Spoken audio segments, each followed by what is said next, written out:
Hello and welcome back to another Monday night on the Saints stream here. I'm Josh Fundy Pafundi. I'm actually Adam Scholes today. Okay. Joined once again by Josh Fundy Pafundi over here. And we've got another great Monday night NECC Valorant for you. You know, some late night Valorant to close off your Monday night. Adam, I know you just had a pretty exciting weekend at World, but how are you today? Feeling pretty good, bouncing back a little bit here, but I got to be all ready to go for Valorant, leaked out a little bit, but overall it was a fun weekend. We can talk about that tomorrow for League of Legends, because tonight we do have Valorant. We've got a matchup between, of course, St. Clair Saints Varsity versus Carleton Ravens, and this is a team that's, honestly, the NECC Valorant, it makes no sense at this point. Also, just, we're bringing out the standings and we'll hope to explain it from there. Roll the standings. Yeah.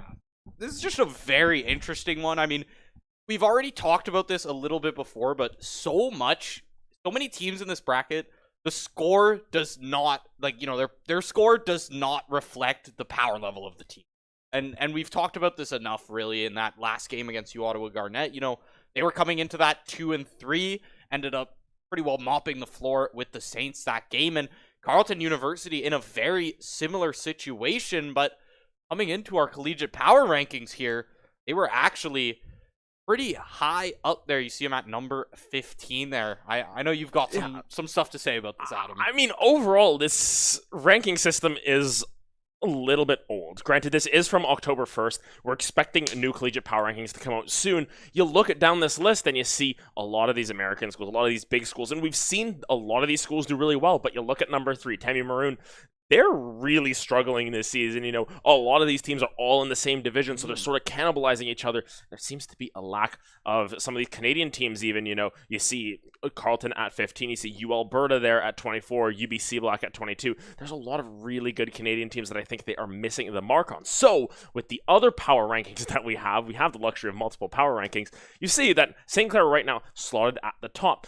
Granted, look at who's number 9.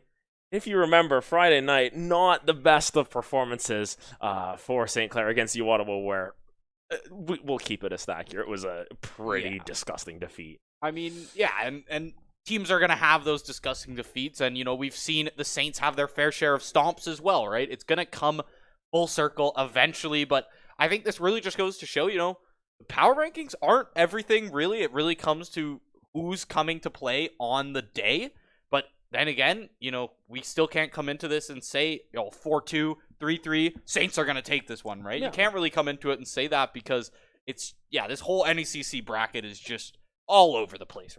Exactly, and I mean, we can take some instances of that, specifically looking at U Ottawa, where it was a tough loss there. We look back to the week before, where St. Clair had a really strong showing against SNHU, and then you look at their matchup, SNHU and U Ottawa. SNHU won that matchup, and you're thinking, how does that work out? It's all of these, everyone beats everyone, and at the end of the day, Fisher's in first, and OTSU, unfortunately, is in last, and everywhere in the middle is just a mess. So I'm very curious to see how that sort of shows up tonight, whether St. Clair are going to show that they deserve to be one of those top 2 teams. They're looking for a playoff spot and get one of those better matchups for themselves, or if it's going to be Carleton stepping up and living up to that 15th ranked position that they've got on the power rankings. Yeah, really. And it's also, speaking of showing up, what maps are the Saints going to show up on tonight? And the best part about this is we've got the collegiate special here once again. Ascent, Bind, Haven, Saints starting attack on those last 2 games there. Is there more that needs to be said about these maps? Honestly, we've seen these maps so many times. Like, as you said, it is the collegiate special. What it does mean, though, is that if a team is just able to show up on a given day, you can sort of put your foot down and say, we are the better team, because these maps are sort of the bread and butter of all of these teams. Granted, sometimes you'll get another map thrown in there, and, we've seen that Saints really like Pearl, but it seems like that's just starting to get banned against them. If you show up on it a little too often, they're just like, you know what, we don't want to play you on that map, we're going to take that one away. But it won't be a collegiate series without at least 2 of the 3 of these maps, and all 3 of them, that's how that's what we've got going on. So very curious to see how everyone shows up with that. It'll be a real test of skill on the given day, and as you said, on any given Monday, these teams can throw some upsets out the window too. Yeah, really. And coming up next in the week here, we've got so much more coming up this week. We've got so many new first-time broadcasted teams here. Tomorrow, League of Legends Varsity, 7 p.m. against University of Maryland. Gonna be a great game to watch. Wednesday, Academy League of Legends, first starring here on the broadcast, up against SNHU there.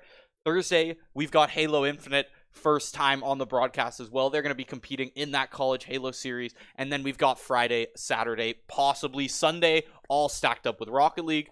Not to mention a CR6 game on Friday night. Yeah, just a whole lot of diversity coming into November, and especially with some teams sort of having their seasons sort of wrapping up in a way, COD switching over to MLB2, League of Legends going to start to move into playoffs and all of that sort of stuff. It's going to get really interesting to see where these teams line up. I mean, tomorrow especially, 2 6-0 teams in NECC Star League going at it to try and see who gets that first seed, and that one's going to be an interesting one. There's a lot to look at when it comes to those matchups, but of course, we'll continue to find out which teams show up, which teams have good performances on stream, but we are going to hand it to a short break here. Back with the game right after this.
Welcome back, everybody. We are here on map 1, Agent Select, getting into Ascent, and already we're locked in from the side of Carleton there.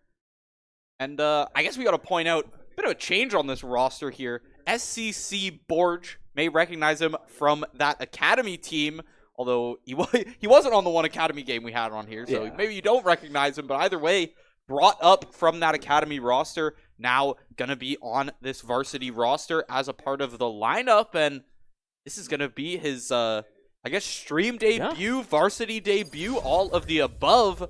Already we're seeing him lock in on that Jet, gonna be going head-to-head with Riv Season there as that main duelist. Seeing the Astra picks comes out, KO, Sova.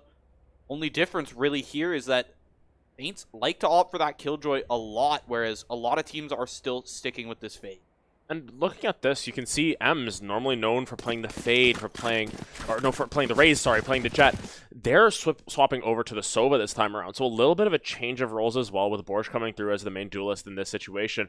Very curious to see how they sort of play this one out, because obviously they've had some time to decide whether they want to promote Borge up from Academy. And here, of course, you can see amazing thing that we can have this Academy team to be able to provide growth to varsity as well. So curious to see how this works out. And of course, you want to see them show up in their first game on stream. It would be absolutely wonderful to see them have a little bit of a pop off. And on a Jet pick of anything, like, it would be truly perfect there. But yeah, M's switching to that Sova, a bit of a pace change for the guy himself. But really, I mean, we have seen him on the Sage before. We've seen him play some of these, you know, slower, more supporty characters, but really just, I guess it's just to show off Borge in the end. Yeah, and you can see just pushing up mid. Borge already getting a frag on the board there. Great Astra Star plays down as well, but up mid already going to be a little bit fired down. Oh, be taken down though by Sushi. The imposter is 4-tap and able to reply with a couple kills of their own. Yes, there is a Sushi that goes to St. Clair as well as to Carleton, apparently. Yeah, Sushi with an E Carleton has on their roster. Aussie finding the tap on a 4-tapping. It's Jello with that trade. Rage left on site here. Very, very low, and can't really push forward to get this plant down. Just now pinched between Jello and that Killjoy back site. Rage just going to try and take this fight is the question. What a tap! And the insta-rotate over towards A. It's going to be the pistol round clutch of a lifetime. 25 health. Just about anything will body shot him. Scrubby on that Killjoy. On the rotation. Only thing available is this turret.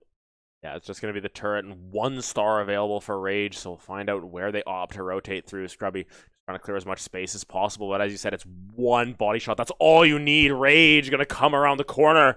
Finds the head. My goodness, Rage, as you mentioned, clutch of his lifetime there in a lot of ways. But yeah, early round going over to Carleton, but it was very, very close. Yeah, I mean, down to the last bullet there, 1v1. Carleton takes pistol round, should be able to secure themselves this second round. We already see Riv Season right there with that Bulldog. I love the Bulldog pick. I am a Bulldog second round believer. Yeah. It's one of those situations where, you know, you either pick up the Bulldog or sometimes you can pick up a Guardian, and you can opt for, you know, a little bit more kill threat off the top. But as you can see, pushing forward aggressively onto B once again is going to be this Carleton squad. Going for a very similar sort of split up through B and mid here. I'll be throwing down that EMP knife and spot out Scrubby at the very least. Once again, you're just trying to get as many guns down as possible, but already the structure's starting to collapse in. Carleton to get their way up the site. Yeah, and it's taking a long time for the rest of these Saints to rotate as 2 kills already down, and that's site perfectly cleared. Now it's left to these 3 Saints who are on these flank rotations. Pretty well all classics in hand. Borge, check that right. Rampant thing to find that headshot there. Not gonna detect anyone with that arrow, just a little bit too far in that corner.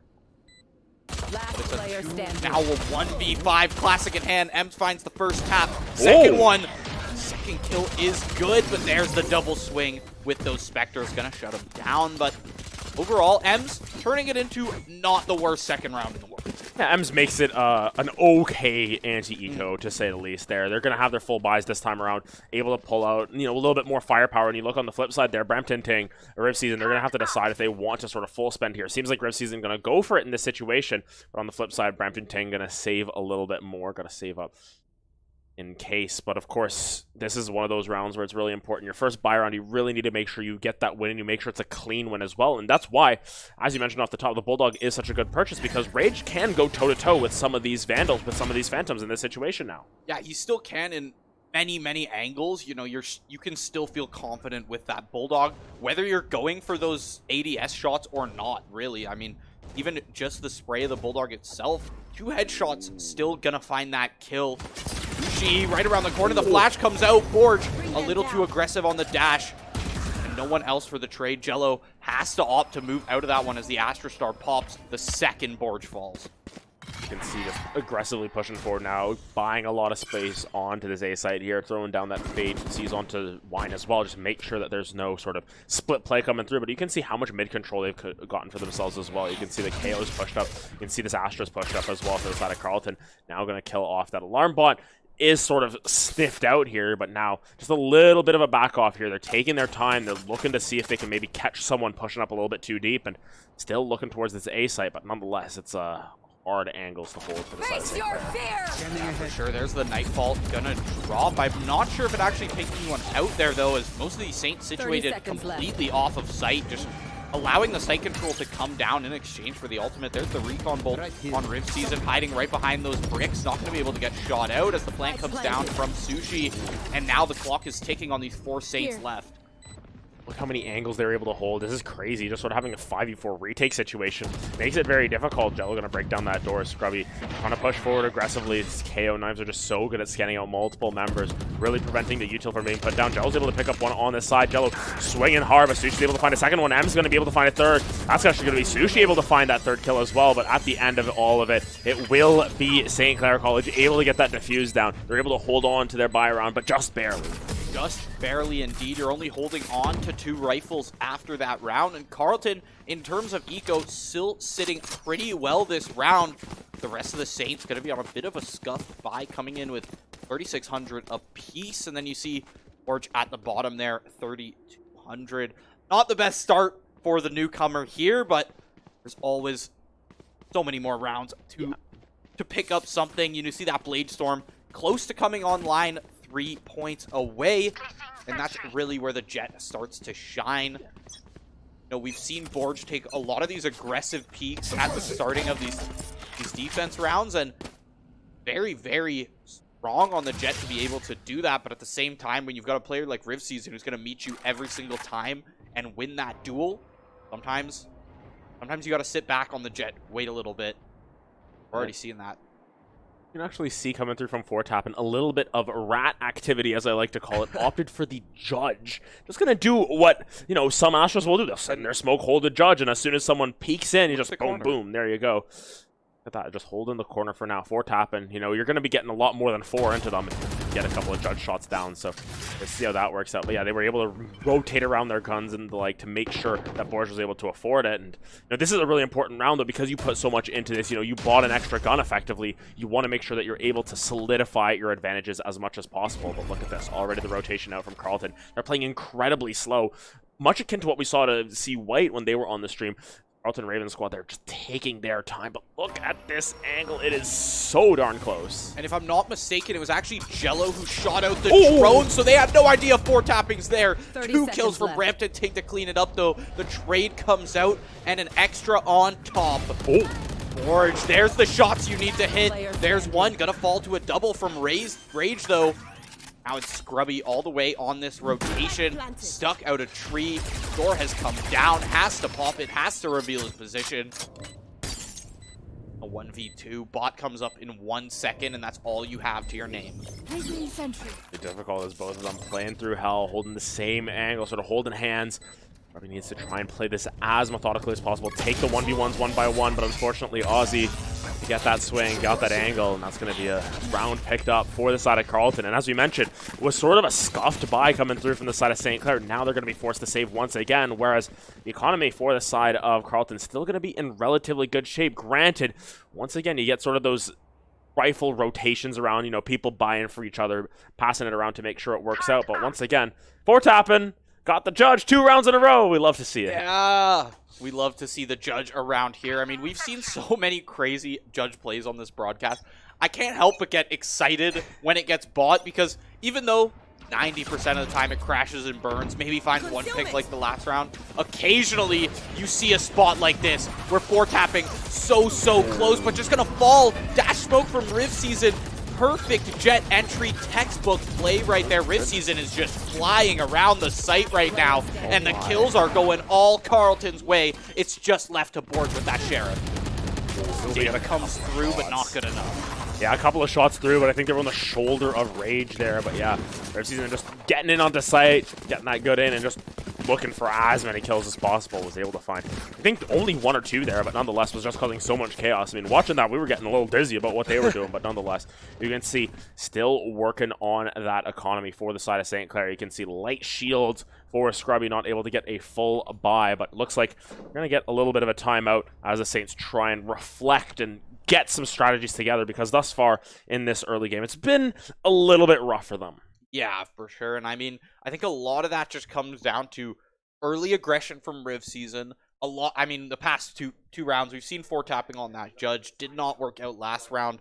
And honestly, didn't really work out the round before, not to the value that they really wanted, because it ended with a double trade from Brampton Ting there. And that's just going to skyrocket Carleton into getting a few more rounds under their belt. We should be seeing another even buy round coming right after this. So this is going to be Saints' chance to kind of get their foot back in the game, not go down to a 4-round deficit, and just kind of start climbing back, start finding those streaks that we so often see the Saints go on.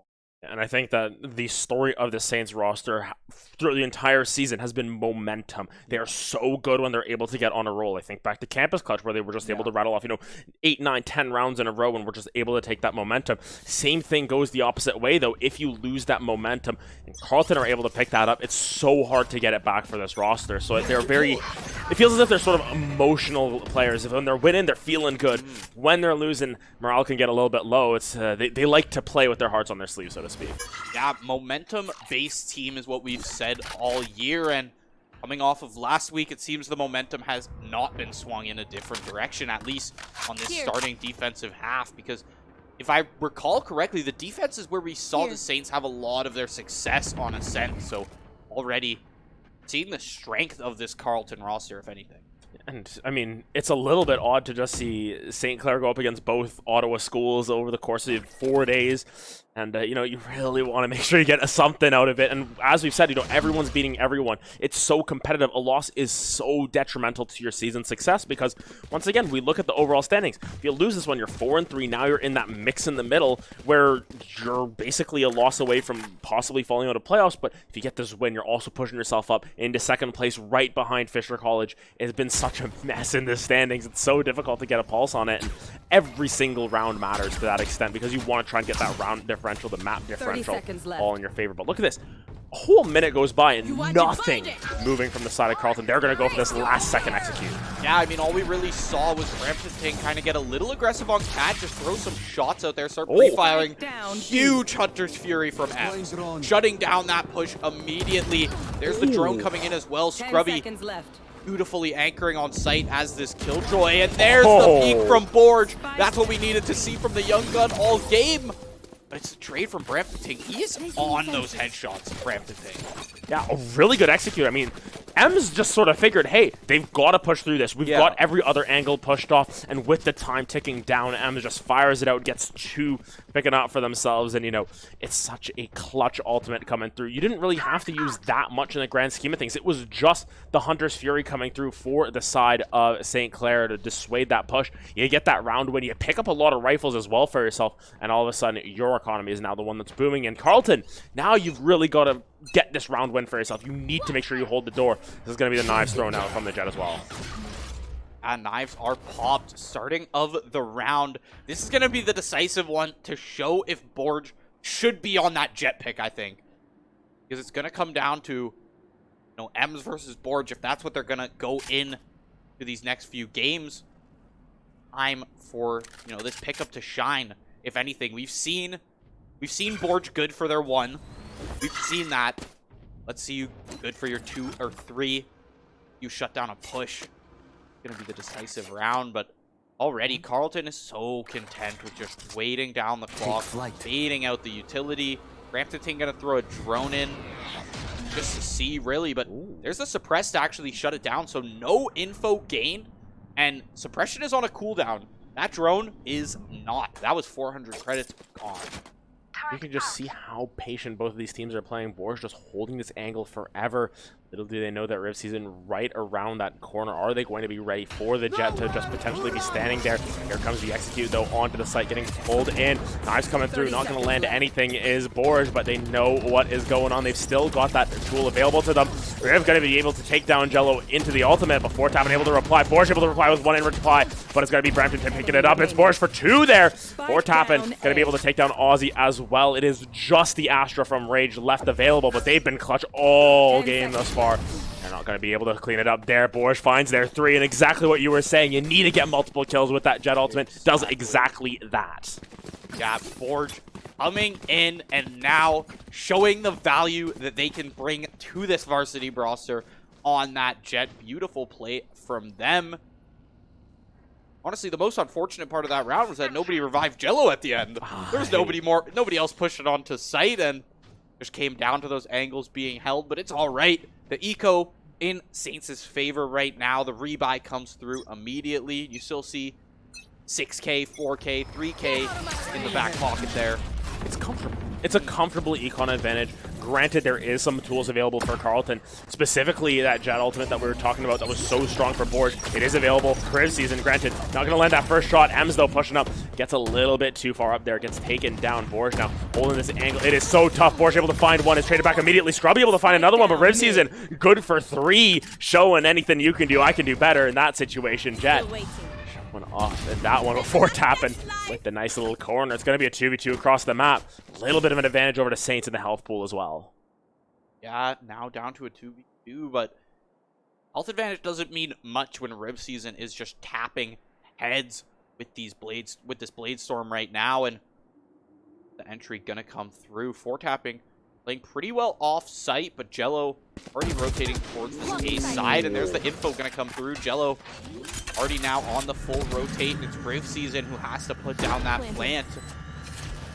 Saints pretty content with just allowing the plant to come down and set up the 3. Oh, huge knife as well to take away those knives for the next couple of seconds. This is their chance. Brampton has no health either. Jello, all you need to do is find those shots. Brampton King gonna hit the head once again. The double swing, and Riv Season is good for 4 that round. 7 health on Brampton Ting. You mentioned that health advantage might not have been a huge deal when you've got the jet ultimate. I think it was just enough to push him over the edge. Just enough indeed.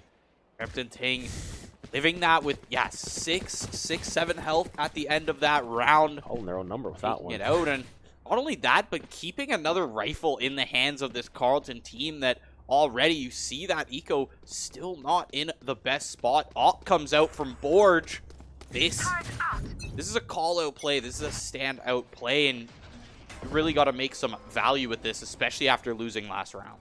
Granted, using op skin, but nonetheless, we'll see what they can find for it. This is the first time that we've seen the op come through from either side, and it's round 9, so this is a late sort of game adaptation there. Drone will spot it out, though. That's going to be big, but Borge still finds their 1.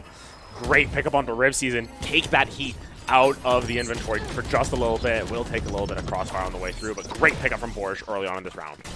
You've taken out that premier entry fragger from the side of Carleton, who's able to find so many kills, just so quickly get onto that site with the dash smoke, and now Borge can just happily sit mid and get headshot by Aussie. What a shot there. Must have peeked, must have spotted his shoulder or something, being able to do that. Just a pixel exposed. Aussie's able to find that. Rating suppression is yellow here as Carleton taking this cat rotation all the way over to A. They are noisy on it there. The alarm bot's going to spot that out as well, so Scrubby has full information of that, knows that there are people coming through. How many is the question? There's going to be a lot of chip damage coming through. Look at that! Actually, Swarm Grenade going to take down Aussie as well. These smokes are just so strong at locking down the area. Speaking of the lockdown, though, Scrubby's got that available. Will they opt to use it? Rage will get that plant down, but time for the retake. Here comes the Saints. Here they come. Lockdown gonna be placed. Classic corner for it. Gonna have to force Carleton right off this site over into Wang. Sushi gonna find one, but Scrubby been so on point with these shots this round. They know Brampton Ting. They know he's sitting wine. They know he's sitting A main. Where are they gonna peek? Brampton Ting has to run through, but it's Scrubby to spot him.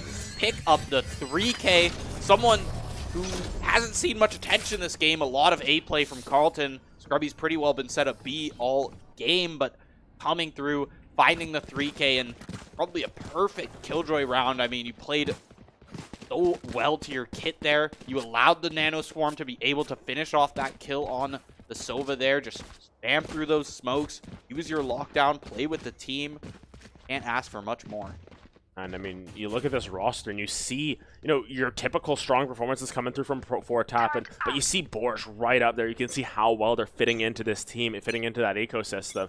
Especially with Caillou being sort of the coach of this round, you know, you need people to sort of shift their roles around. You know, you're missing out on some of that information gathering that Caillou was able to bring in. But instead, you know, it was a great job thus far from Ems to be able to fit into that role, and for Borsch to sort of fill in the role of Duelist as well. But my goodness, Riv on site, they're going to be cut down in their tracks. So many kills falling as well. Scrubby is just on fire these last couple of rounds, 3v2, but the rifle advantage definitely not in favor. These headshots, though, coming through. Aussie and Rage are able to find one. Ems finds the other one with the shock dart. It is down to just Borsch versus Rage. We've seen both of these people pop off. Will it happen again? Rage once again in the clutch, and Carleton will get to 7.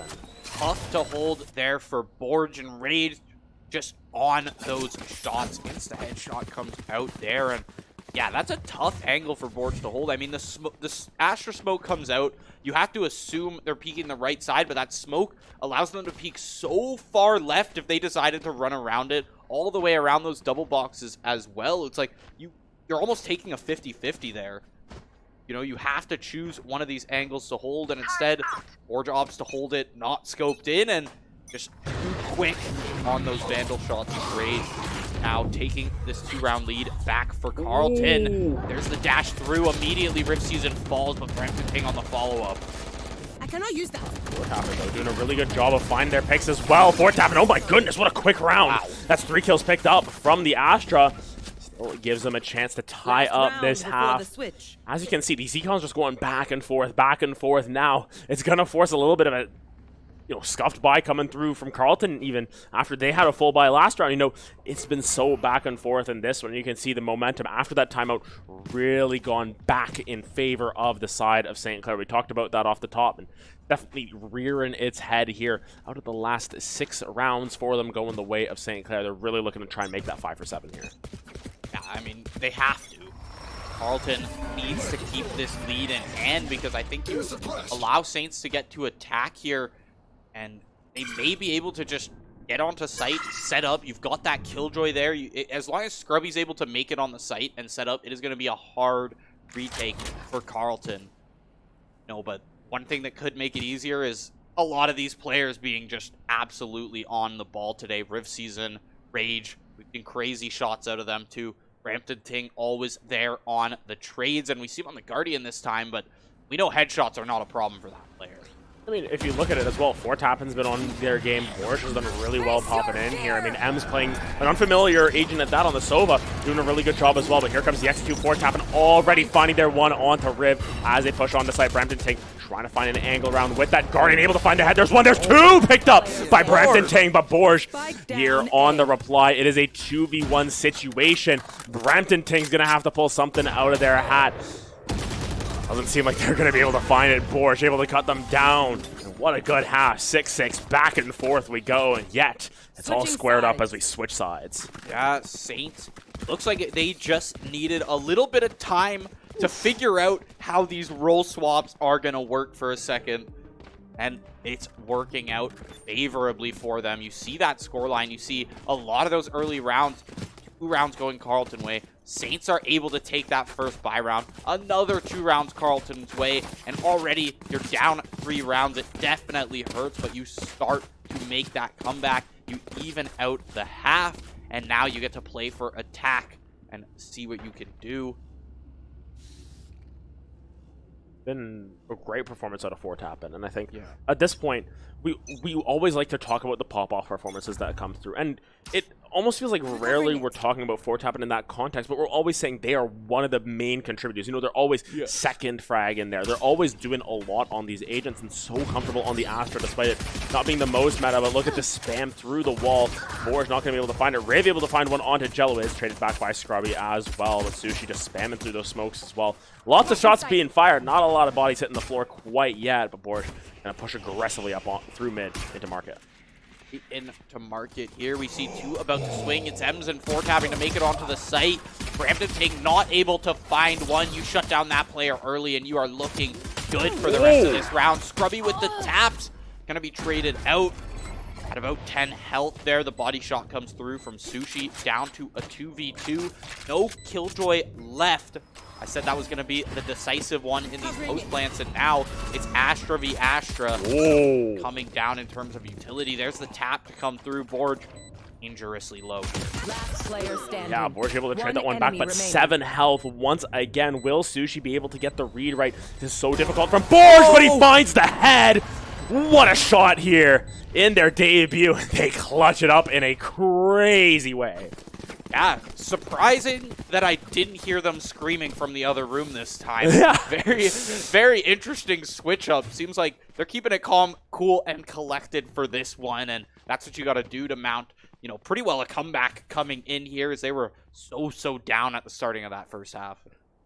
Momentum really pulling back into their favor, and you can see Jello opting for that round 2 Bulldog that we talked about. Interesting switch up though. Look at Scrubby saving this round, you know, saying I'll just back up Jello here. I'll pick up that gun once they fall, if that's the case, you know, sort of play on this flank, or even just play as a lurker here. You don't want to be given over a gun, so if you're lurking, take the cheap gun. Just say, hey, you kill me, have my ghost, be my guest. But of course you can see a little bit of a 4-1 split coming through. Just going to be holding the angles for now. Rage though with the shorty, always a little bit of a scary prospect, especially on the Astra. There it is. Nobody spotted out that Astra, but Borg turns around just in time. Finds the kill before that shorty can put in any more damage than it needs to. Borg finds the second dash reset already. Pops it up again. Ready to take this fight. Nobody spotted out. Riv sees him in the corner. The rest of the Saints, Jello and Fortappen, able to take one back, but check your angles, Saints. Come on, this is day 1 stuff, but, you know, I can't really say much. I'd be doing the same thing in ranked games. Listen, we're just the commentators. We get the advantage of being able to see all these angles.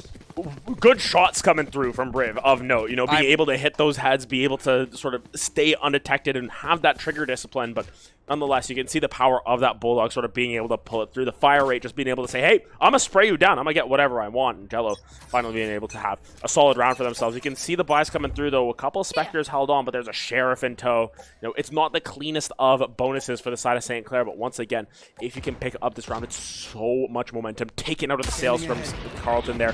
They won the pistol last round, and they were able to rattle off, you know, up to a 4-1 lead here before the timeout came through. This is an important round because if Saints win it, you take all of that potential momentum, shift it away. Ems opting to clear out wine rather than just send it on to site. There's going to be the rotation out here. This default started out fairly slow, not too much utility exchanged, and not really any info exchanged either. Most of the utility just shut down immediately. Scrubby playing super close with this Vector, ready for the swing. There's one, moves forward. Riv sees him to shut 2 down. And now the other 3 ready to find the crosshairs of this jet. But it's Ems. What a headshot with that stinger. Still in the smoke. Ems still kicking. There's the molly. Him down. Now it's a 2v3. Borg looking intent on this B site right now. 30 seconds left. But there's the lurker in boat. They don't check it, and Sushi able to find one as well. Fortappen, too many angles to hold, and Carleton gonna be able to flip that one around. But once again, you're taking 2 rifles out of their hands.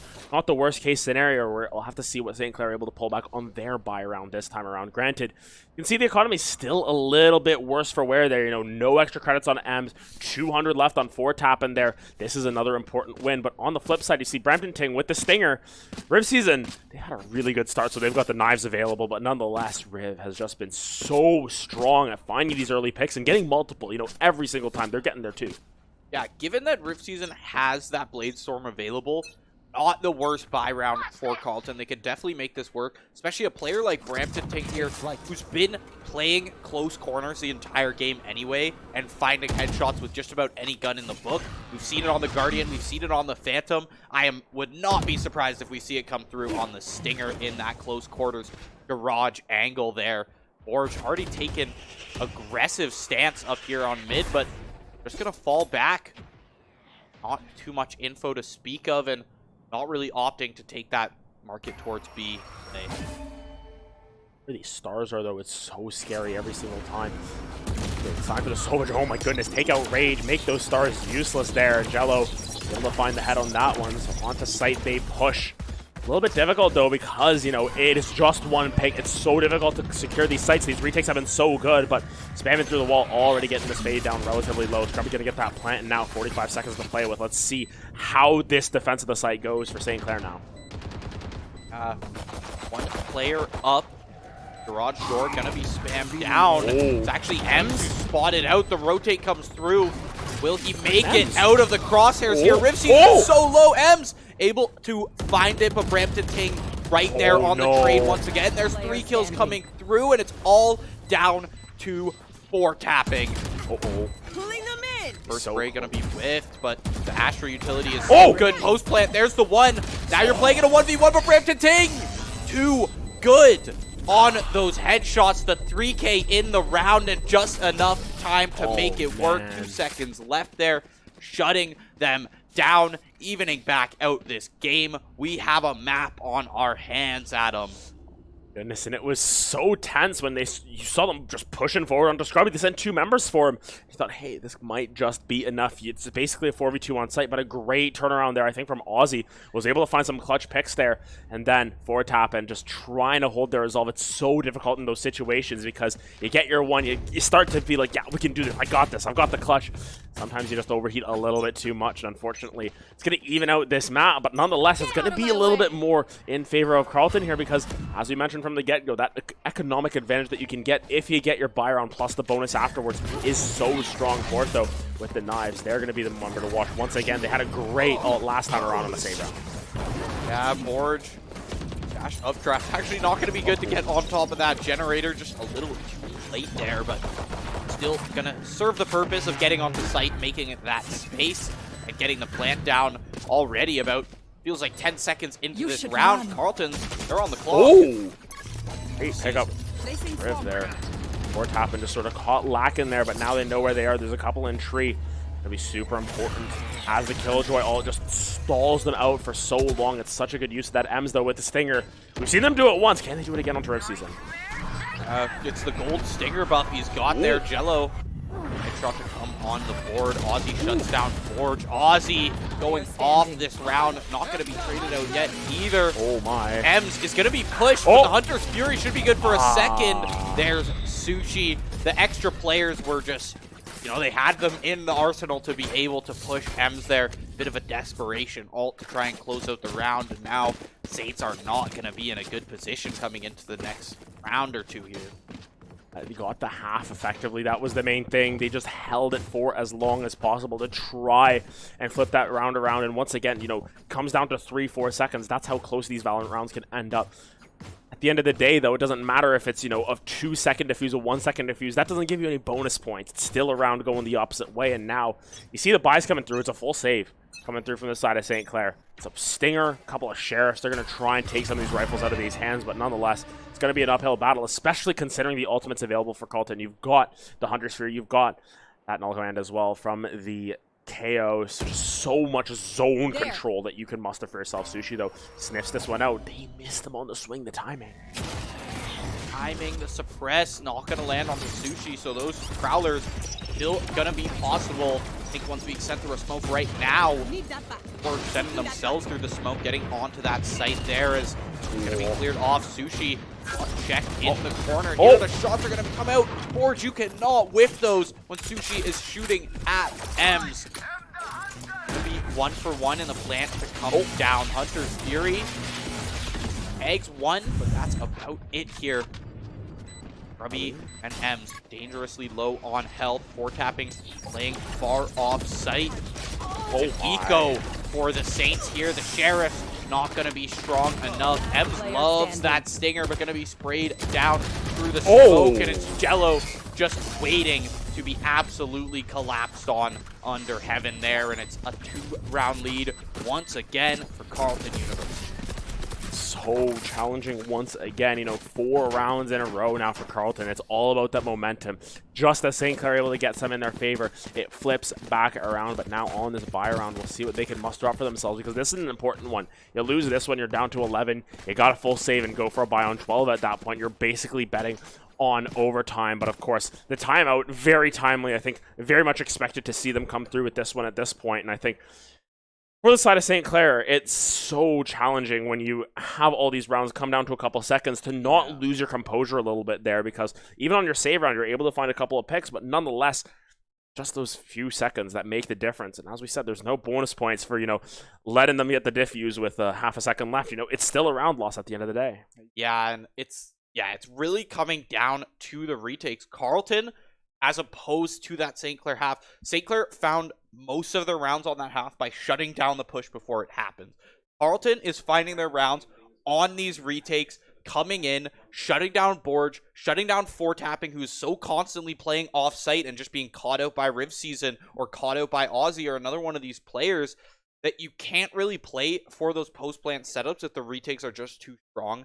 Maybe you got to shift your game towards finding maybe 1 or 2 early picks. Maybe play just so much slower. I mean, we haven't really seen Saints on this attacking half take a round to just sit there and play for picks. We haven't seen it. We've just seen straight executes coming out with maybe 1 or 2 trades coming out before that execute happens. So let's see if they can flip the script a little bit, maybe change up their game plan. Just something's got to give here. They want to take this game back into their hands. And I think a lot of that's just going to come down to patience at this point. You can see Forge, though, does not care about patience. Going to be able to find that swing on the Sushi. Good early pickup, but as you mentioned, playing for the picks and immediately backing out, taking their time. A little bit of damage taken by Aussie there, but at least they know that there is at least one on this B side still, but now mid control is all the rage, so to speak. Forge trying to find any shots down, but once again, a slower paced round from the side of St. Clair. Granted, lots of bullets being thrown, just slower in terms of where the kills are going. Riv Season, though, around the side, you're able to find one onto Scrubby. Once again, every single time Riv Season is able to find at least some sort of crazy flank. Yeah, he's just unchecked in the game altogether. Mid from the Saints, unchecked altogether. Nobody going to be watching that tiles angle really while everyone's grouped up around B Garage. I mean, got to expect something from Carleton. This is not a team that has been sitting back on these defense rounds. That's going to scan so many, but the bolt is destroyed immediately. 4 players all ready for that bolt to come out. But that info was just enough to know, all right, they're headed A. Look at where Riv Season is posted up, though, in A main. Through the smoke, they're going to get the swing, but the shots are going to miss. A rare miss from Riv Season, and now the location has been compromised here. You know one's in A main, but look at the rest of them from Heaven. Brampton Ting going to be able to find one for themselves. Rage, Riv Season, they're dropping like flies, and Brampton Ting going to be able to clean up that round. The timeout is for naught as St. Clair pushed back up against the wall. Be 11-8 in favor of Carleton, and that momentum that we talked about in a flash, it's back in favor of the Ravens. When it comes to the side of Carleton right now, this whole team firing on all cylinders. You've got Riv, crazy Jetler's gonna be pushing up mid there on the defense, find that initial pick onto, I believe it was Scrubby there who fell initially, and then of course you've got Rage holding it down on the Astra.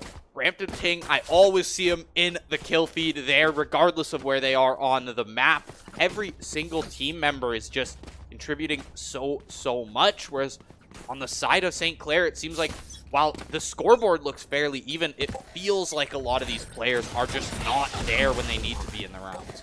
You can see a little bit of a change of strategy here. Just wanted to shout out Aussie as well. 13, 13, and 13. Very nice to look at scoreline. A little bit unlucky for the side of St. Clair at the very least, but now quick execute onto site. Borsch already on to switch here. They've dropped the null command as well. They're trying to push onto the site as quickly as possible. Borsch can get blinded up.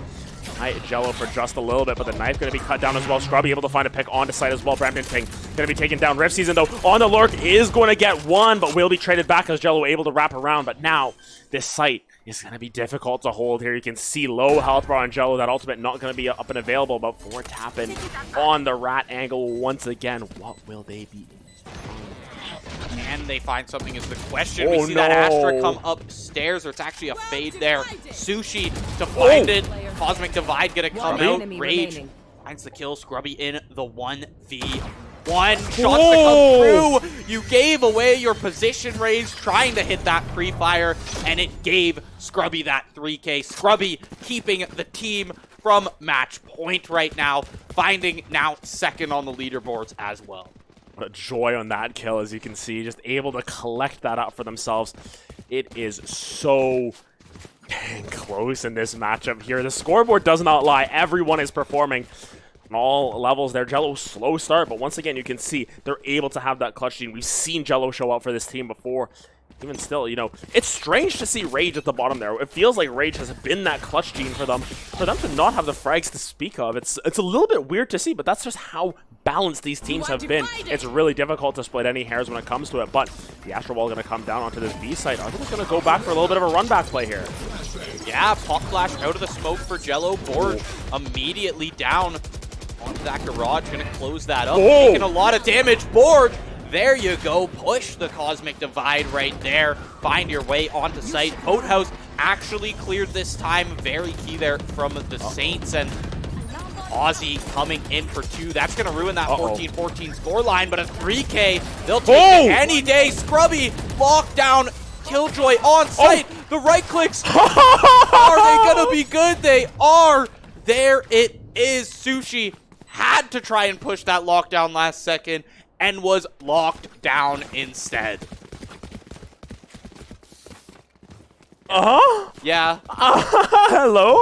What just happened? I mean, Sushi knew that they had to push the lockdown. They were already on site. You have to gun that down. And Scrubby says, sure, bet you can. Basically dares them to do it, and all of a sudden, boom, jump, jump, jump. Try your best to hit him. Granted, a little bit messy at the end of it. Maybe could have just taken their time, lined up the shots a little bit better, but nonetheless, really, really well played. And now this momentum going back in favor of St. Clair. Granted, look at where Riv Season has pushed them so far up. Gonna get one, but Borsch so quickly on the reply. I mean, how does Riv Season still manage to find these with their dying breath? At least you're only taking one away from the Blade Storm. That's got to feel good, especially after some of these rounds Riv Season has had with it. Not the worst thing to shut down early. There's the knife going to come through. Sushi to be suppressed. No Prowler's going to be available. There's the Hunter's Fury. Finds the first hit, finds the second. M's on the jump. No one else there around that CT area, but a tag also came through onto, I believe it's that KO there. Aussie, a little bit tagged up as well. Jello jumping out and actually making it board. The kill comes down to Brampton Ting and onto Aussie. The third to come through. Rage left on A site. Saint just ready to rotate down to this B, and now it's M's for the redemption here against Rage. 30 seconds left. Rage ready to hold that angle. Nowhere to peek just yet. Rage. Ems, you can't be whiffing those shots. Jello comes through with the headshot, tying it back up. What a close game we have on our hands here, Adam. Yeah, Borj was a little bit worse for wear on Brampton Ting there. We were a little bit worried on that one. The spray going a little bit wild, but then turns around, drops a 90 on him, just says, hey, I got you in the head. I got you, buddy. Happy Halloween, boo. I'm here to kill you. But nonetheless, 3K in that round, really setting the stage for this game to come to sort of an apex at this point. 11-11. 1 round to force overtime. 2 rounds. Get the win here. It is so close. And Oh my It goodness. comes down to either of these teams. A 2-round win streak, which when we come back in, we'll see that timeline. These teams have been trading back and forth. It's been 2 rounds, 2 rounds, 2 rounds. Until one of them goes on a 3 or 4 round streak, it's been in 2-round segments, and that's all that's needed to take this game, to take map 1, and to really set either of these teams up for not only game 2, but beyond the series itself, just set them up for such a better spot in playoffs here in NECC. I mean, especially with what we mentioned, with sort of the smorgasbord of player or just teams everywhere, and just it's either Fisher or OTS, you fit yourself in between there somewhere. Note though, Borge, Fragan, doing a good job. Welcome to the team, buddy. Welcome to varsity. My goodness, showing up already. This is a mega performance coming through, and as you can see, the buy not so mega on the opposite side, but that operator from Riv Season. Once again, a very, very late round pickup here from the Jet. Will they be able to find their mark? Yet to be determined, as Riv already forced to relocate here. Upshot gonna miss there now. They know exactly what's going on with this Jet. Yeah, I would not be surprised, though, to see that light armor operator from Riv Season just absolutely come through. But Riv Season chose the wrong site to rotate to here as it's Forge. Already sending it in to be there, but shut down early. The rest of the team gonna have to rotate out as nobody else could really follow up that entry. And now here's when Riv Season is gonna become potent in this game. Oh, spotted out. Will you get shut down through the wall? The updraft not gonna be good enough. 4 tapping there on the headshot. I think he got stuck on the overhang there. There's a little bit of an overhang there. Might have just got caught in the scaffolding. The second just updraft didn't work out in their favor. Now, Jet's taken down off of a little bit of an overheat. They rotate back over to B site. It's now Chaos, 30 seconds left. St. Clair gotta find something here. They've got to find some great picks, but look at this. Nova Ultimate available as well. Paying attention to what Ems did on this late round push. That is the call from Brampton Ting as well, but Rage has now picked this up. Look at this late rotation. They've got no time to work with. It is down to the wire.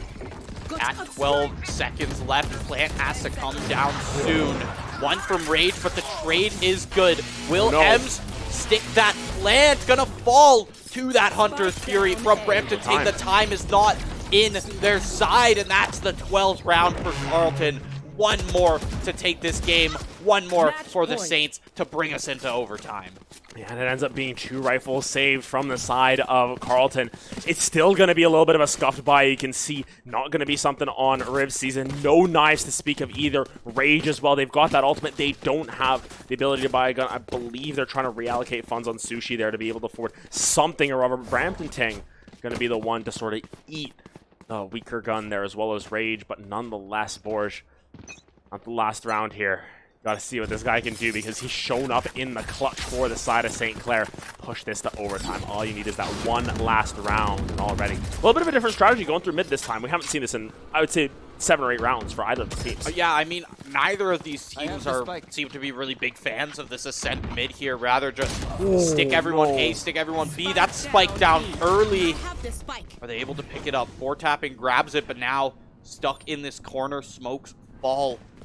It's just gonna take the clear to come out, and now Spike is just stuck in that corner. Scrubby, though, trading it back.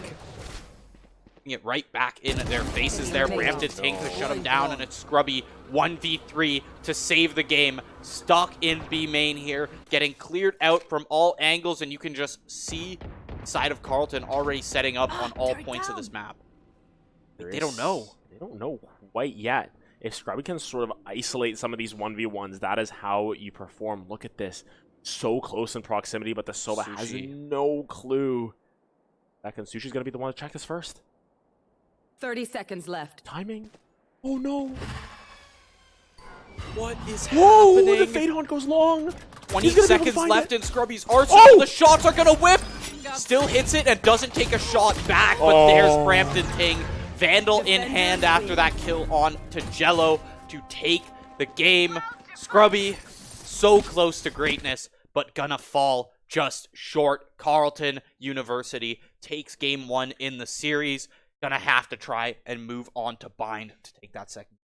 cheated out of overtime there. We were cheated, swindled out of it by Brampton Ting.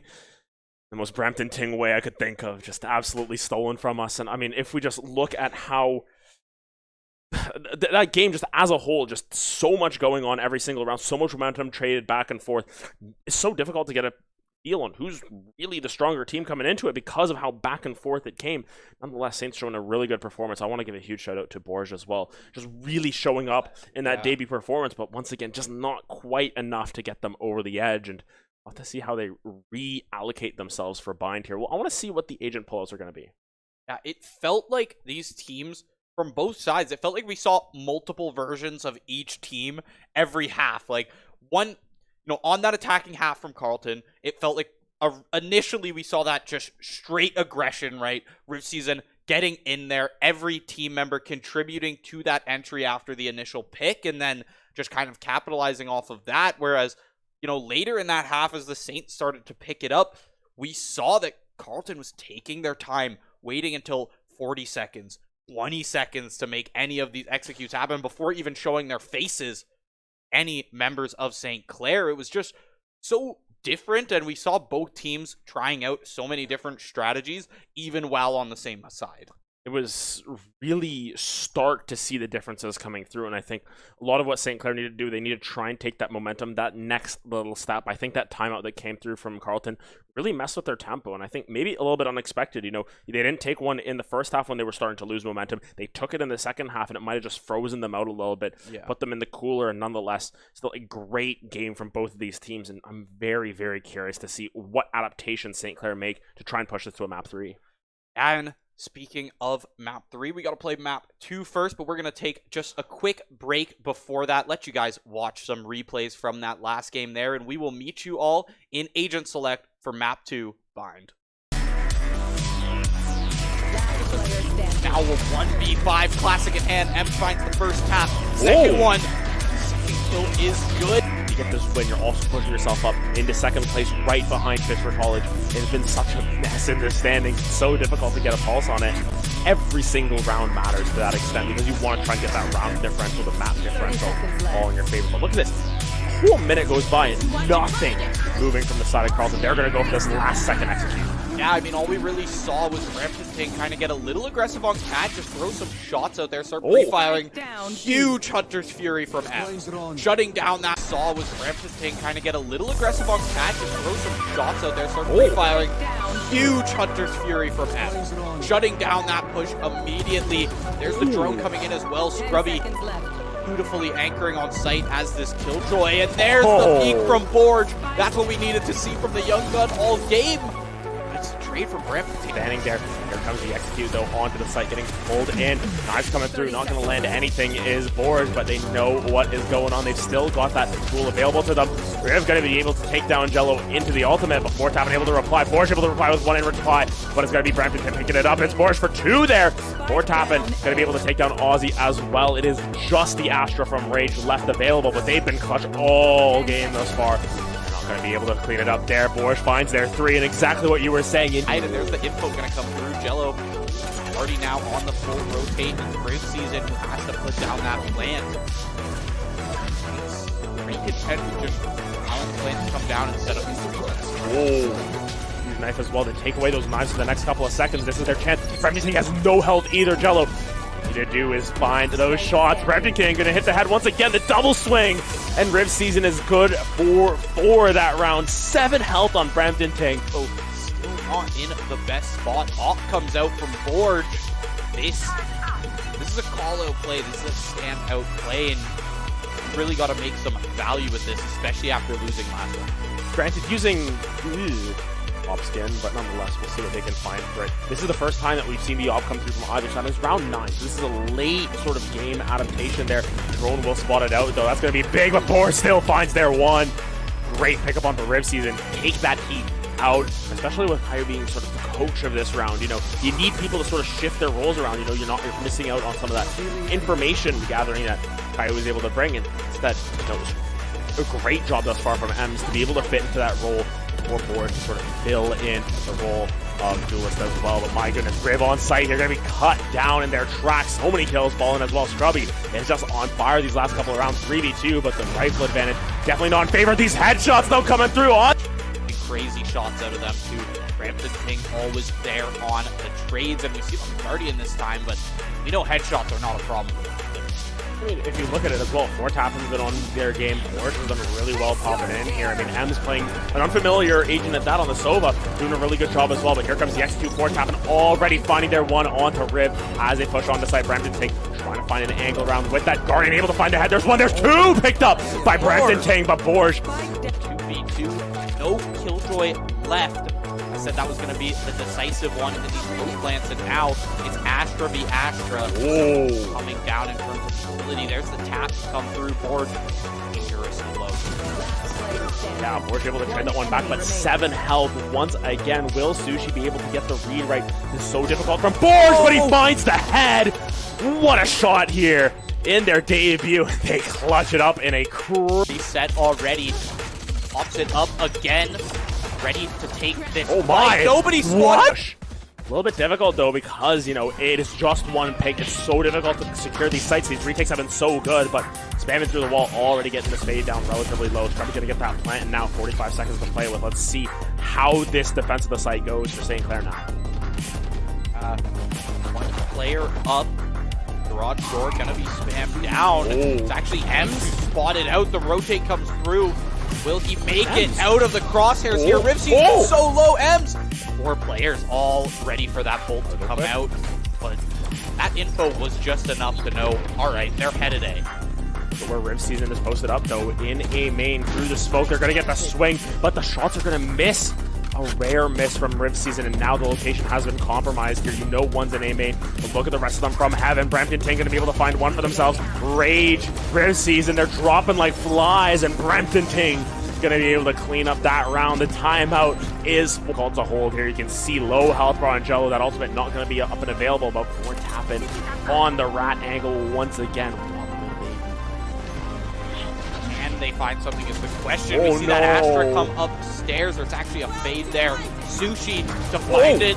Cosmic Divide gonna come out. Rage finds the kill. Scrubby in the 1v1. Shots to come through. You gave away your position, Rage, trying to hit that pre-fire, and a lot of damage. Board.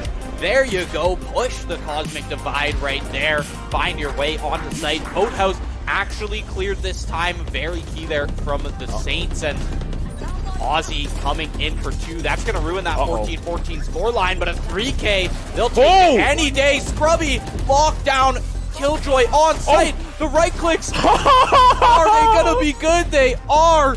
There it is. Sushi had to try and push that lead. There's the knife going to come through. Sushi to be suppressed. No Prowler's going to be available. There's the Hunter's Fury. Finds the first hit, finds the second. M's on the jump. No one else there around that CT area, but a tag also came through on, I believe it's that KO there. Aussie, a little bit tagged up as well. Jello jumping out and actually making it board. The kill comes down to Brampton Ting and onto Aussie. The third in that corner.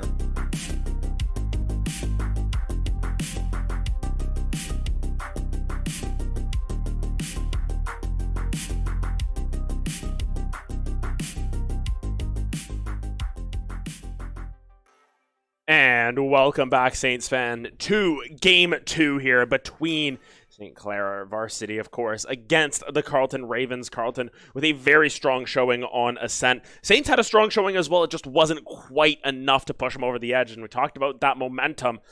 It's as if they're confident in what they're doing here on this bind, because look at that, instantly locking in all 5 of their agents as soon as possible. Yeah, and we get to see some...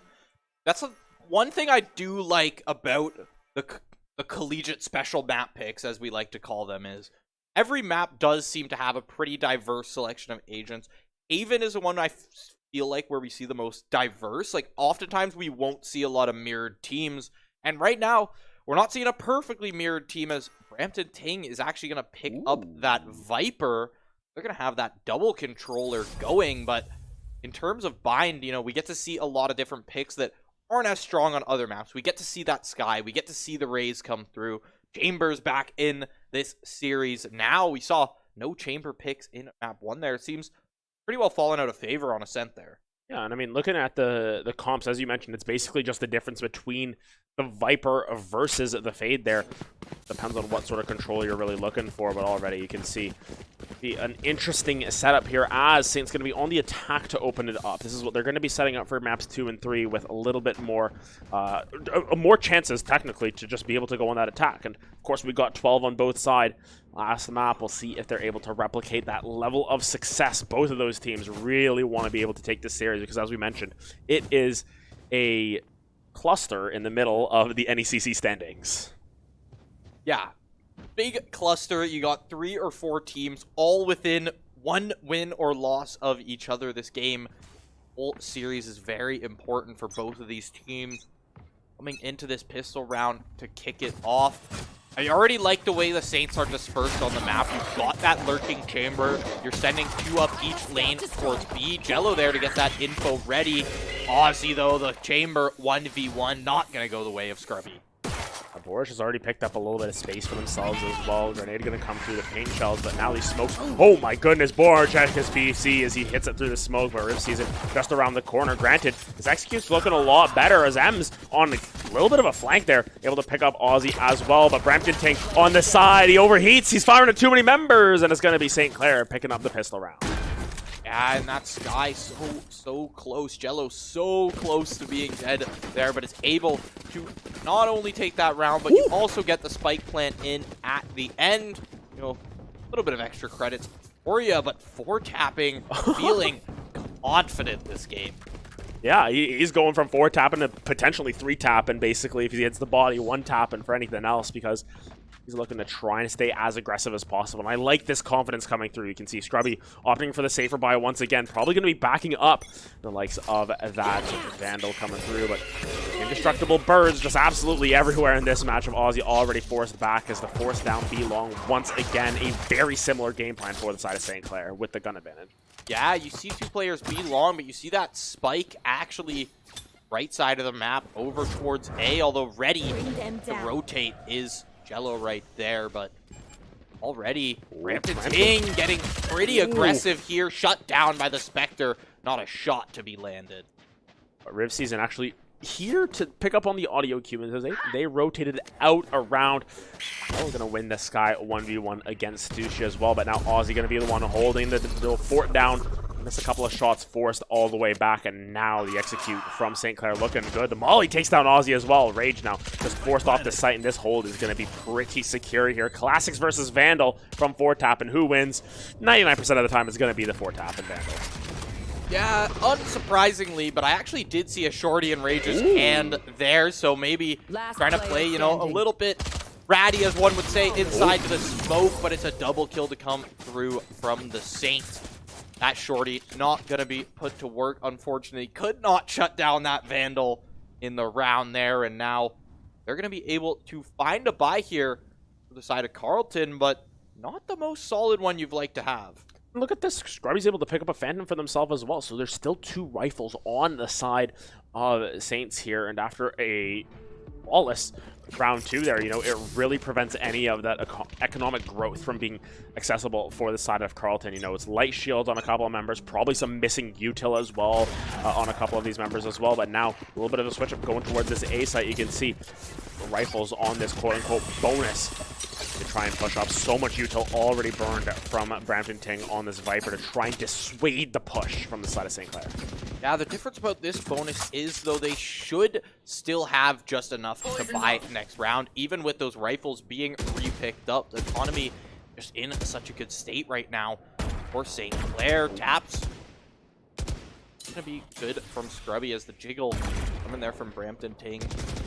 Scrubby is perfectly content with holding this angle, but he is going to back up. Take that rendezvous out of the way there.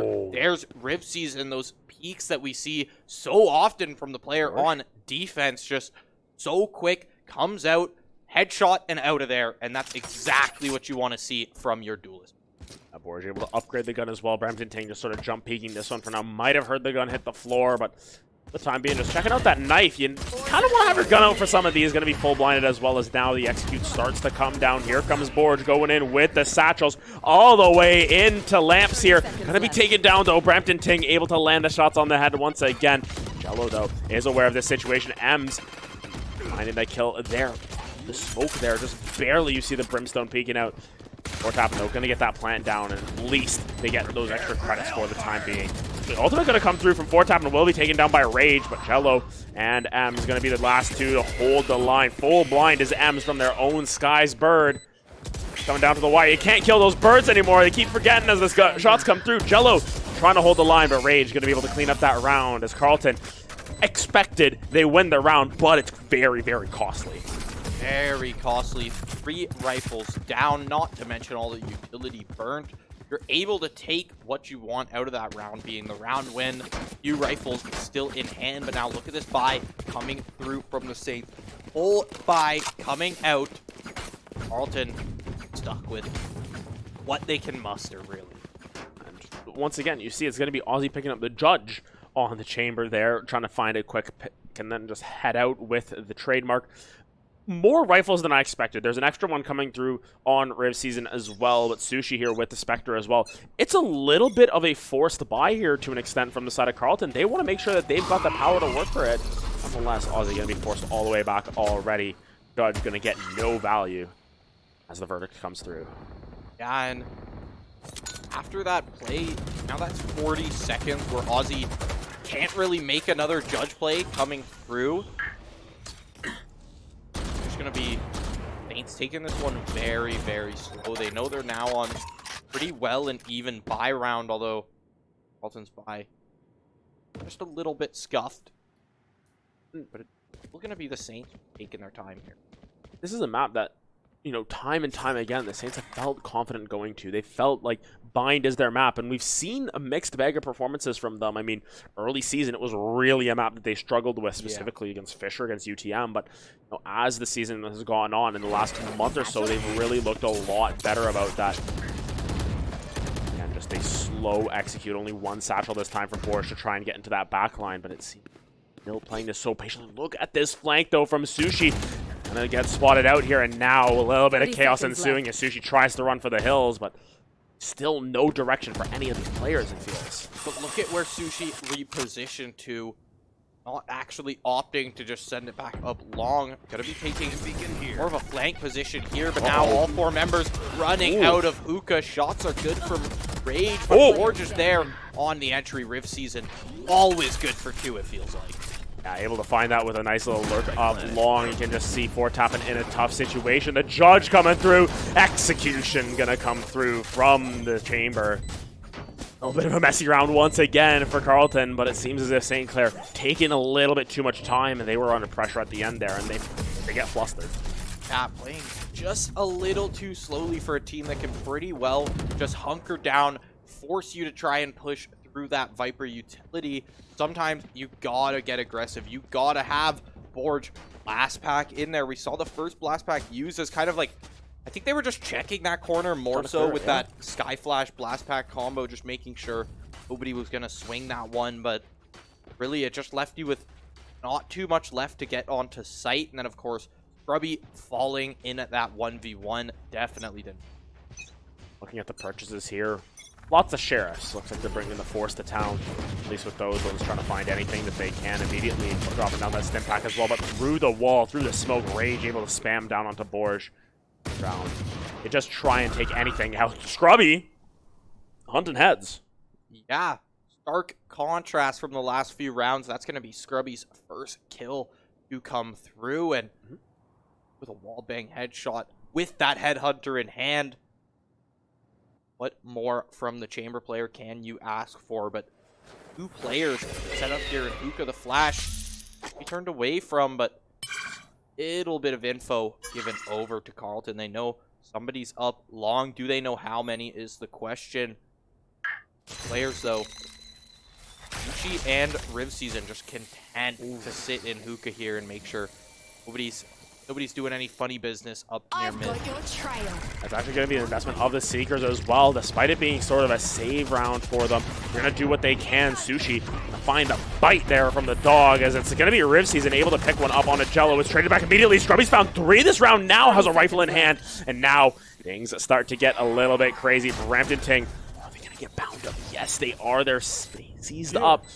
Scrubby knows where they are. You know where the shots from Aussie are as well. What an angle to hold for Scrubby. He has to pray that Aussie is not peeking that close, but now Scrubby's so close in. Peeks out just a little too early for tapping on that trade. Now it's all left to Brampton Ting here on elbow.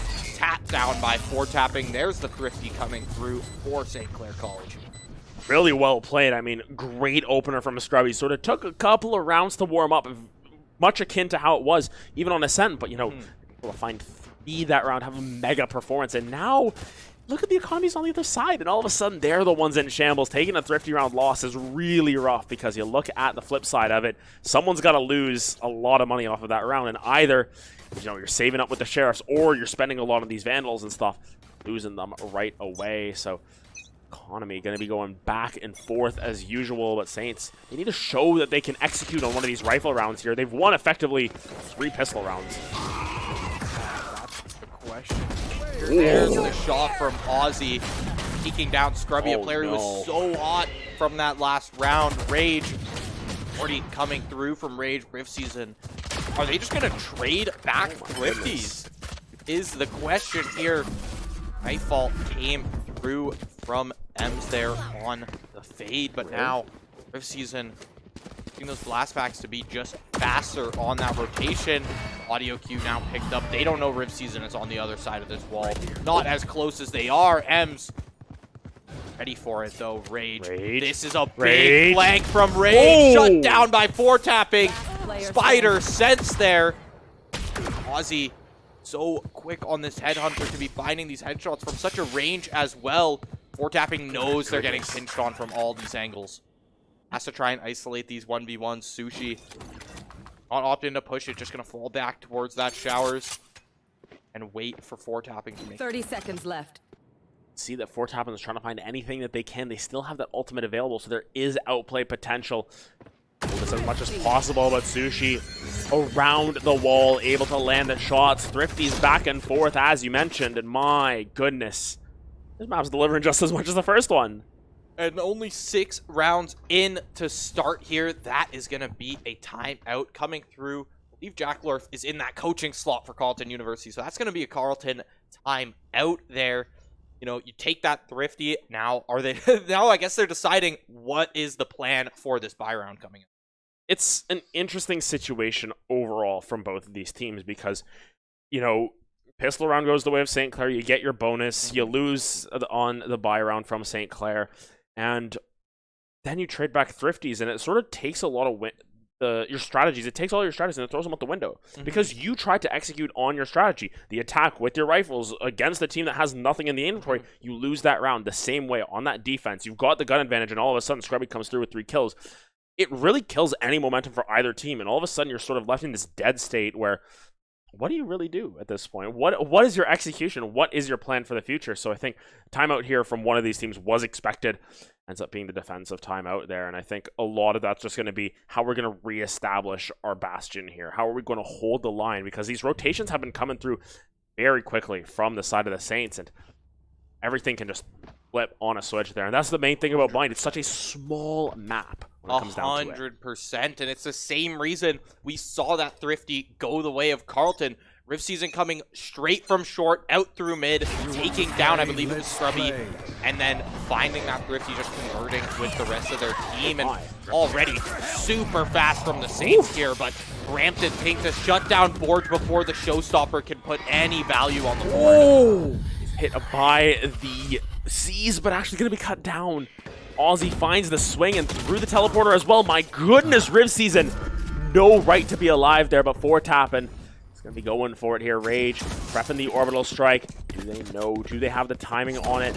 Oh my goodness, Jello's able to find the shots with the Bulldog as well, and all of a sudden this rotation, this chaotic round has led to a plant for the side of St. Clair. half buy, I want to say, from them, because there's, you know, a Bulldog, there's a Vandal still in the toe, but Tap and taking a lot of damage from that. Will be able to find the kill into Riv, though, and now it's a 2v2, but the health, once again, the issue. Aussie taking down low. One body shot for Jello here. There's the shot to come out. Clutch for Jello. 3K to come through. Bulldog comes through against those fully rifled up side of Carleton. Comes through. He's there. 3 kills coming through. Now, 1 round up for the Saints. Haven't found themselves with the lead just yet in this game, other than those first 2 picks. You can see it's going to be the tour de force popped by Aussie this time around. I feel like on this map especially, it's so strong on defense. You've got the agency to hold from heaven. You've got the agency to hold B long. You have so many different angles that you can go for here. Aussie popped for this sort of A short area and stop this one up. The Viper ult popped as well to cover off showers. So, at the very least, 2 ultimates burn to cover 2 angles. It's going to be difficult for the side of the Saints to push through this. Yeah, it's going to be tough. And Aussie here, I mean, you talked about how good the tour de force there is on Bind. So many angles to hold. Not to mention any kills you get drop that slow field. And with every single entrance, every single doorway on Bind being about the size of 3 players to fit across horizontally, you know, those slow fields can shut down a push and just leave players really in their tracks as the rest of the team is able to collapse on these players who essentially can't move. Rift Season, Ray, good onto Hookah, doesn't really hit much. Grubby, 1 bullet, that's about it. Waiting for this Viper wall to drop before the push comes through. Sushi in the corner, anchor down, Rage with the judge to shut down Forge as well. Jello falling quickly, Scrubby to fall to Riv Season. Riv Season, that's the standout player from Carleton this game. M's onto the flank, coming through Hookah. Now down to a 2v2. Saints, how do you keep finding these rounds? How do you keep making them winnable after the start? Look at where Chamber is, though. Aussie, does he have the gun out? Yes, he does. Just in time, and M's flanked by the flanker.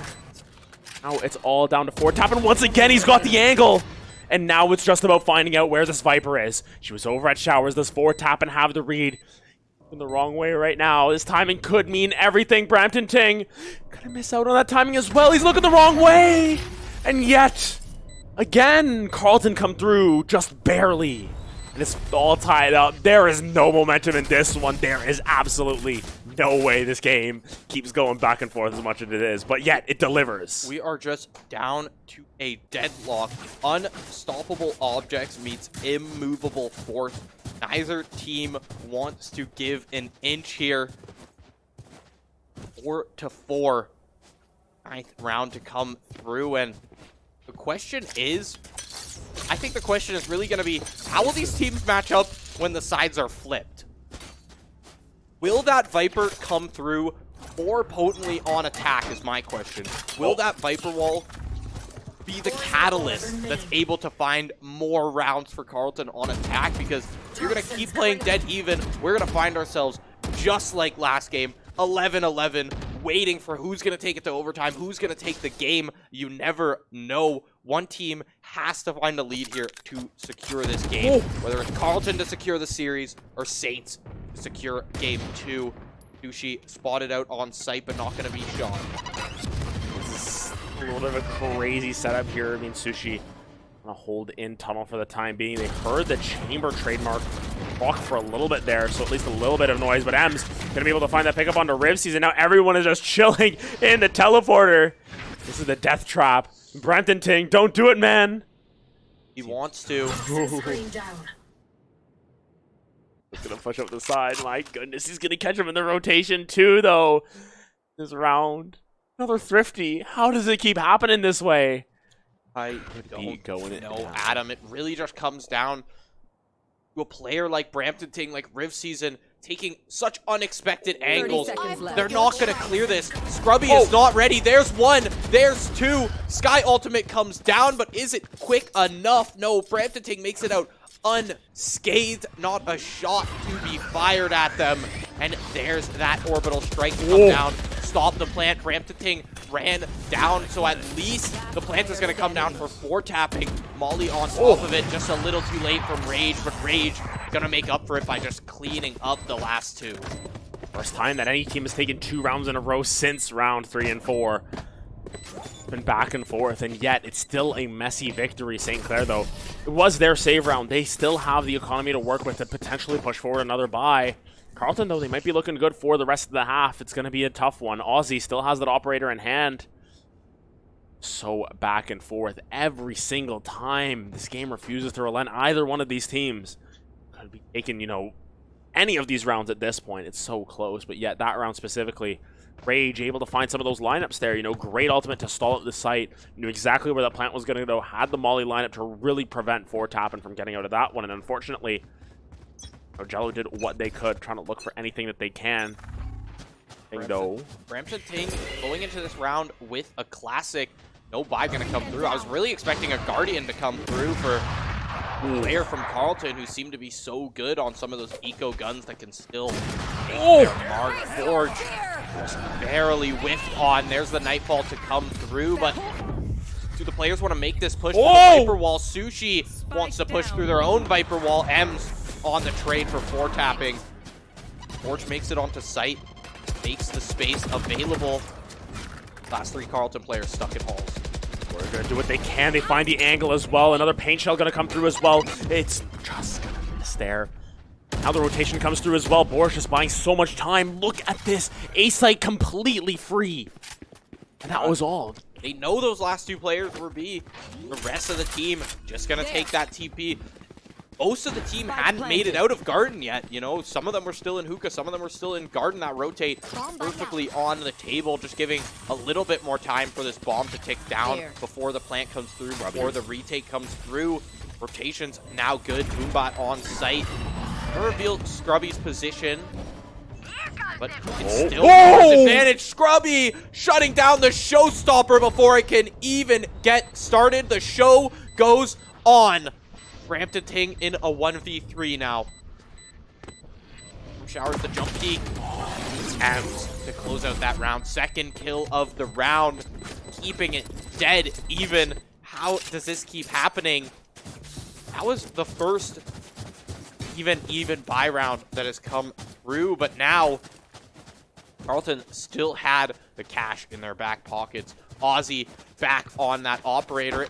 I wonder if Brampton Ting saved the classic just to be able to buy Aussie that operator next round here. Now, full guns coming through.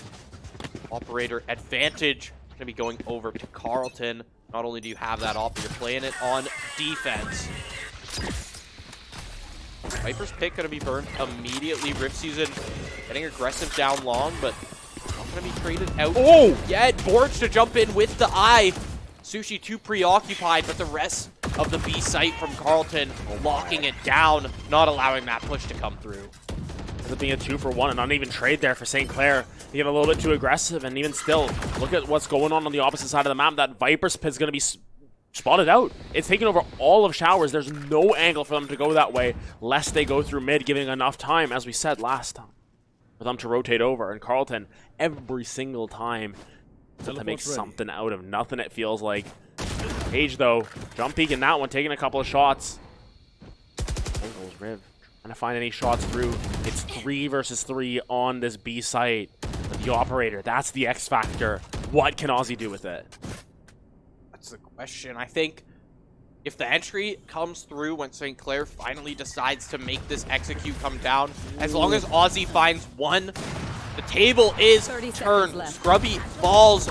Jello shoots it out with one, but it's Rift Season to take down Jello for the third. 6-5. But if the script is to be followed, St. Clair gonna take this last round before we swap there. And a very different timeline to look at in this first half.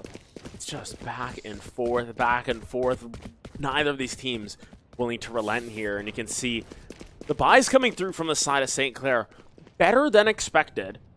And if you look at if the script was flipped there, Carleton would have had nothing. in that last round to try and put anything through. But you see a couple of Vandals, a couple of Stingers. We've seen what Scrubby and Ems especially have been really able to do with that, but you can see very aggressive pushing up through showers now, knowing that the ultimate economy is more in their favor this time around. What they're trying to do, but once again, Aussie with that operator is so scary. Yeah, you do not want to peek into him. He's able to find those. I mean, if you're going to be able to find them with the headhunter every time, you definitely don't want to see what the guy can do with the operator in their hands. Now he's just pulling this angle, getting any shots down. Ting looking for it. It's a lot of damage already taken, and that might just be their sign to push forth or rotate out. Not willing to lose a player here, not willing to put themselves in that disadvantage. Rotates come through. Riv Season! Oh. How do you find these? The shot's gonna be good. The spray control on that Phantom is just perfect. Taunt comes through to reveal the location. Forge finds Sushi. Or tapping to trade it out from that fade intel that they grabbed. Now the plant can come through, and numbers advantage for St. Clair College. Oh my goodness. And the issue I'm seeing here is that Forge dangerously low on health. I can heal him up. Heal comes through. It's going to be very good for this. And actually of note, that Nightfall, they tried to push everything into it. Weren't able to quite collect the dog. Might have just caught Rage there, but look at this. The operator on the back, not going to be enough.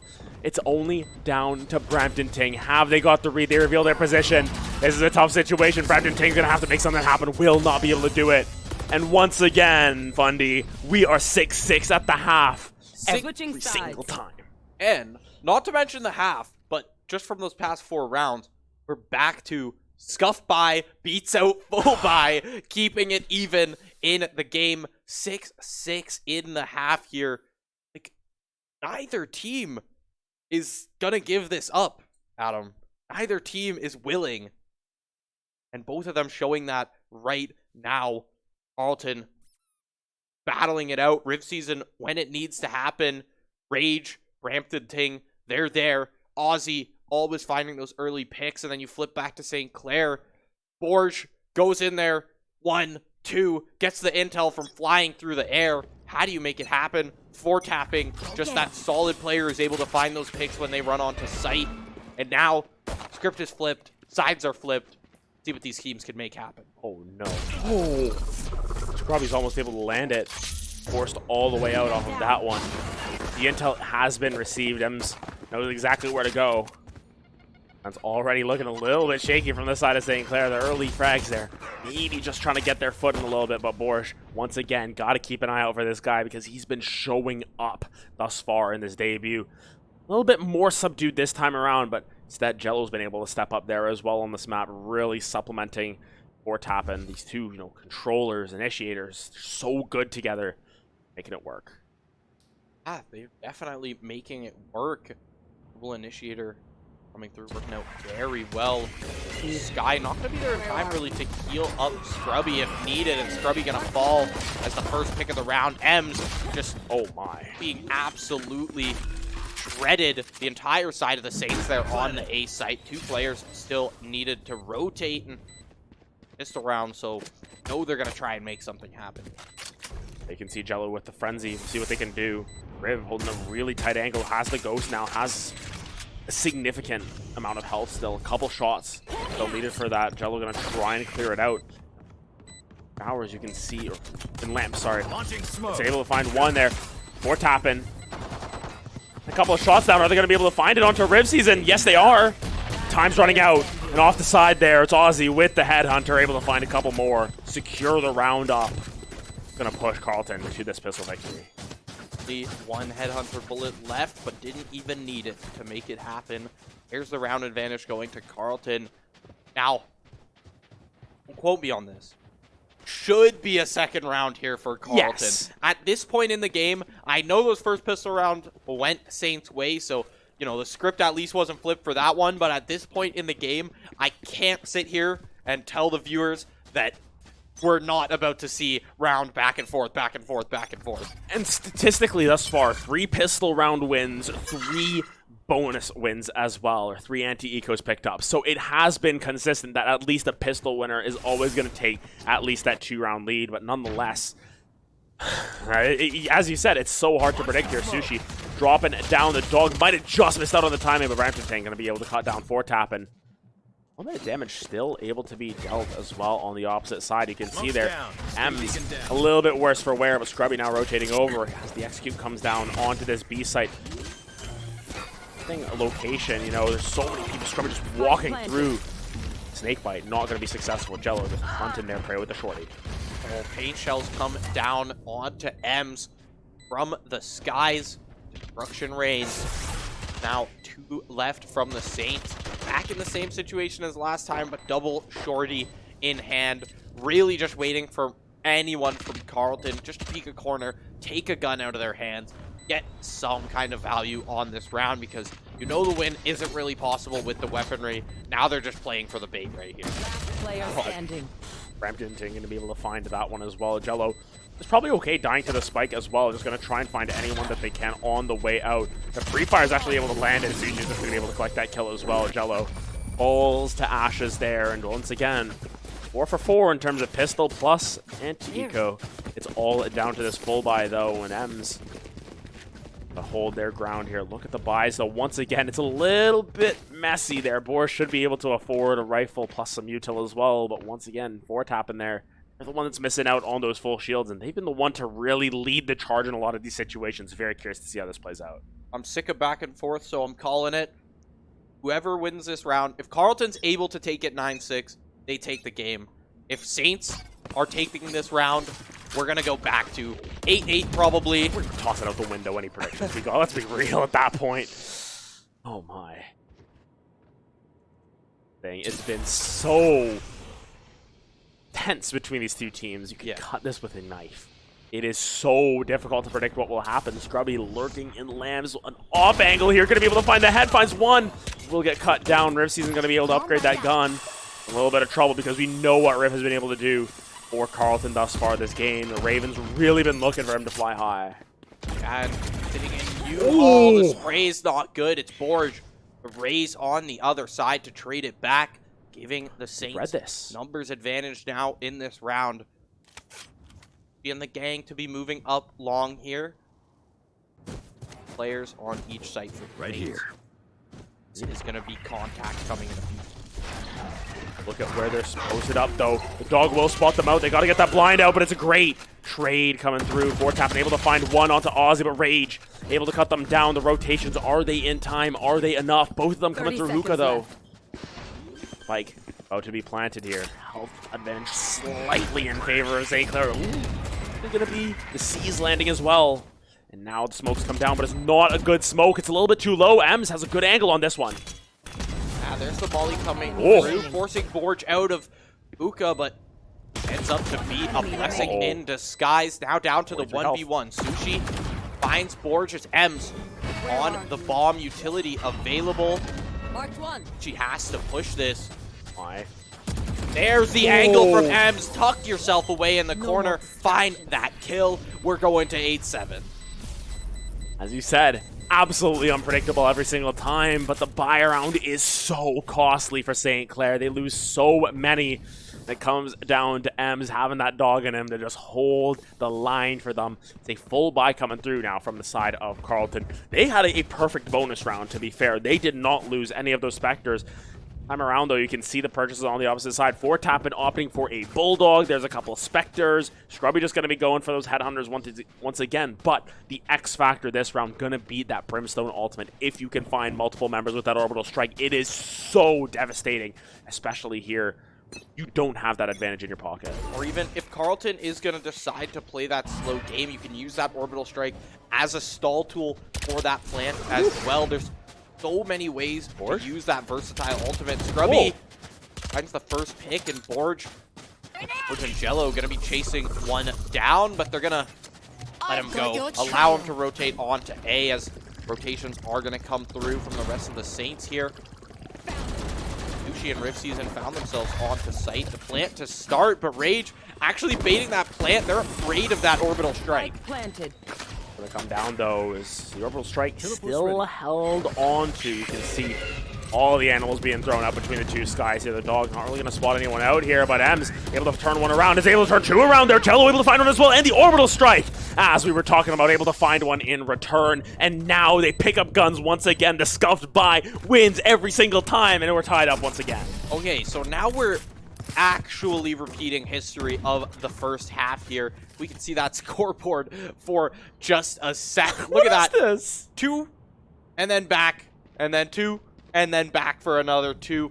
So now, should the script be repeated, we are gonna have to see 1, 1, 1, 1, 1, 1 for each team here. Carleton should find this next round, but look at those buys. At this point, I can't say anything about the buys, however, because that Stinger's probably going to come through with a 4K this round if I keep going. Brampton's just going to be trying to find that. Probably posting up with that operator, though, so confident still. Having a rough time this map, but nonetheless still feeling that confidence. 4-tapping, going to be able to find that swing as well. Great use of the Fade Prowler to search that one out, and now 4-tapping. Forward aggressively, but you got to be so careful in these situations. Early pick going the way of St. Clair, but Carleton are not done yet. Look at the 2 ultimates they have. They have the Viper ult. It's going to be used in this time. Boris able to find a nice swing. Yeah, both Prowlers now used and confirming a pick with them. Great use of the utility from Ems there to really set up his team. Scrubby whiffs that shot and takes damage in the process. Aussie now moving up. Hookah. I think I see now Scrubby being healed. Still no armor. Tank, though, showstopper available from Borge. Could really shut down anything Carleton tries to get going. Get planted down by Raid. Borge just holding their time. Here it comes. The Raid's ultimate is coming down. It's going to find 2! And Borge going to say, no way, Jose. We're switching the script up. They find it at the end. My goodness, St. Clair finally getting a little bit of momentum. That's the 3rd round in the row. That's rare for us to see at this point. Nobody has found that since literally the first game. Since map 1, there has not been 3 rounds in a row. Riv season gonna be starting a timeout there. Pretty expected from Carleton here. You haven't used your timeout yet this half, and being the fact that St. Clair just broke that 3rd round ice there, you definitely got to take a moment for your team to sit back, reflect, you know, regroup, rearm, and move in to rest of the half, because now you're down for once in this game. Carleton's down. How do they bounce back from this? I mean, it comes down to whether the Thrifty curse is real, because this is their save round. They're going to have frenzies, they're going to have shorties, they're going to have a whole bunch of crap, basically, and they have to try and find something to counter what Saints have been able to build up for themselves, because that was 2 relatively clean rounds in terms of the economy. There's 3 members left standing, they're holding 3 rifles at the end of every round. Be difficult to see what Carleton can pull out. Of course, they do have a little bit of an extra advantage in their back pocket, being that they took that map 1, but nonetheless, Saints do not want to let them get any sort of momentum back. We've talked about how much momentum has just been destroyed here. You need to hold on to whatever you can get if you're the side of the Saints. Yeah, look at that. 3 defuses in a row for the Saints coming through, finally bringing them to that lead they have been looking for so long. Coming into this one, Carleton able to muster up a better buy than expected, but we still see Sushi there. They're going to confirm the classic coming into this round. I bet you they're saving that for an Aussie op next round. Possibly, but of course on the flip side, Scrubby's still holding on to that op from last round. They've still got the economy to potentially pick up another one. Shot's not going to land, and Aussie going to be able to find their one, and Brampton Tang now trying to push up a Jello. Able to get one back. Have the spike in their eyes. Aussie gonna have to push up a little bit to try and pick that one up, but nonetheless, a little bit messy coming through from St. Clair. We talked about what that momentum means, and it seems as if as soon as that timeout comes through, they lose it right away. Up now in Aussie's hands once again after that headshot comes through onto Scrubby. Oh! Tapping. The peak is good, but not good for a second. Riv season trading it back. Still player advantage here. Look where Ems is at. Riv season getting shut down immediately.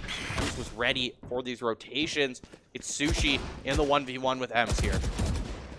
Got the advantage here as well. You know, it's forcing the peek up, but he's covered from both sides. Brampton taking a lot of damage. Not going to be enough, and now Borge has to hold the angle. He's spotted out. They know exactly what's going on, but look at the time on the clock. Can Borge hold out? Oh my goodness, he gets one, he gets two! Borge in the clutch! And that's huge for the side of St. Clair. They get that momentum, they keep it in their hands, and now Carleton are feeling a little bit worse for wear. St. Clair Saints staring down game 3 right now. You've got 3 rounds to go. You've found that 2-round lead. You've broken that 1-for-1 ice that we've seen here in the scoreboard. Now, can you close it out here on Bind? Borge once again, ice in his veins coming in. This is a second map playing with the varsity team on stream here, and he's showing up once again. Up near the top of that frag chart, you can see the Aussie pulling a tour de force out. We're going to try and save as much money as possible. Chamber not used to having to cut some corners there before tap, and he's not cutting any corners either. Brampton Ting going down to open up the round. Though with this Sheriff, we've seen what they can do with this in the past. This is always scary. Nothing is certain with these two teams, even on their save rounds. And I mean, that's just been the entire story of this map so far. Save rounds mean nothing. If anything, it means that team is going to grab a thrifty. Woo. She coming through the shots with the Guardian. Not going to land just yet. Tapping in this smoke. The players' showers are actually spotted out. The rotation comes through from Carleton University here.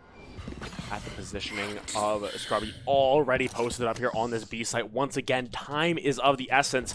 And St. Clair, they've got loads of angles to hold here. The extra man working overtime for them. But look at this. 3 ultimates. 2 ultimates yet to be used from the side of Carleton. Let's see if they can find the angle here. Great peek coming through from Scrubby, but he overheats a little bit, misses a couple shots, and now the pressure is on. 25 seconds for Carleton to get onto this site. What will they use? What will they force? I don't even know where the spike is. They're going 20 seconds, last second, going into the back line. Borge gonna cut down Riv Season. Sushi falling to Ems as well, and it seems as if this round may just be a wash. They've got to try and find a plan. But swinging around this side, Rage goes down. Borge finds another 3K. It's a flawless for St. Clair, and you've got to feel like they've got everything in their favor. Wow.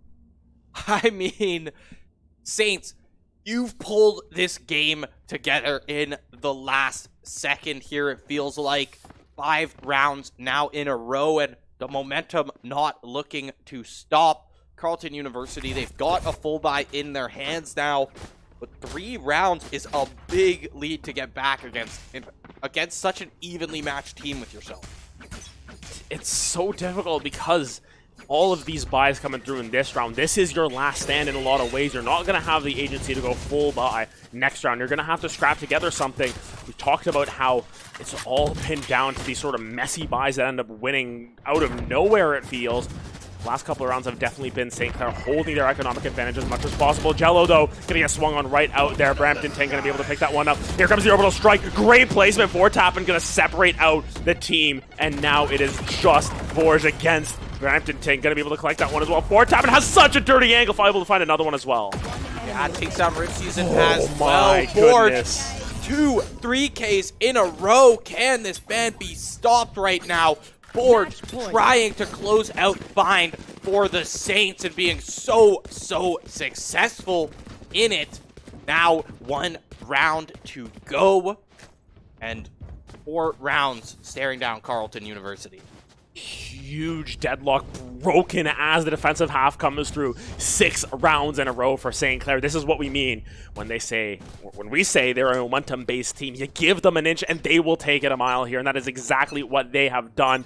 Look at this. Stinger, Spectres, a whole bunch of junk across the side. It comes down to this. Borge already spraying through with 3 of his own. M's going to be able to find another one, and that's going to be map 2. Collected for the Saints. My goodness, what a performance. 3 3Ks to close it out from Borge in those last 3 rounds. Borge coming in and just absolutely bringing St. Clair to this map 2 victory, bringing them to game 3. Boy, do we have a series on our hands. My goodness, just fantastic performances from Borge, from Tappin once again, and they're able to break the deadlock. They're able to break through, and they're able to claim Bind. And we said off the top, these maps, they're so even every single time because they're the same 3 maps that you play it so often. You need to do something different. We see Borge just stepping up there. today they made the announcement. They say, you know, he's going to stay humble. I am not feeling humble after that one. You're popping off if you're Borsch over there, cleaning that one up and all off of your back. You know, what was it, 3 or 4 3Ks in a row near the end of that one? It was ridiculous game plan. My goodness, Borsch showing that they are filling in the cracks for the side of St. Clair and showing that, hey, that loss to you, Ottawa, was just water under the bridge. Yeah, Borsch shuts down game 2. Carleton now brought to game 3 after, they take game 1 in a close game, but somewhat dominantly in a sense, as they found that early lead and then were able to just bring it with that 2-round lead in the end. Borsch flipping the script in map 2 bind, and we will see you for that decisive map 3 on Haven in just a few minutes. Just to see how that plays out in the end. We're just getting our replays ready for it nonetheless. Perfect.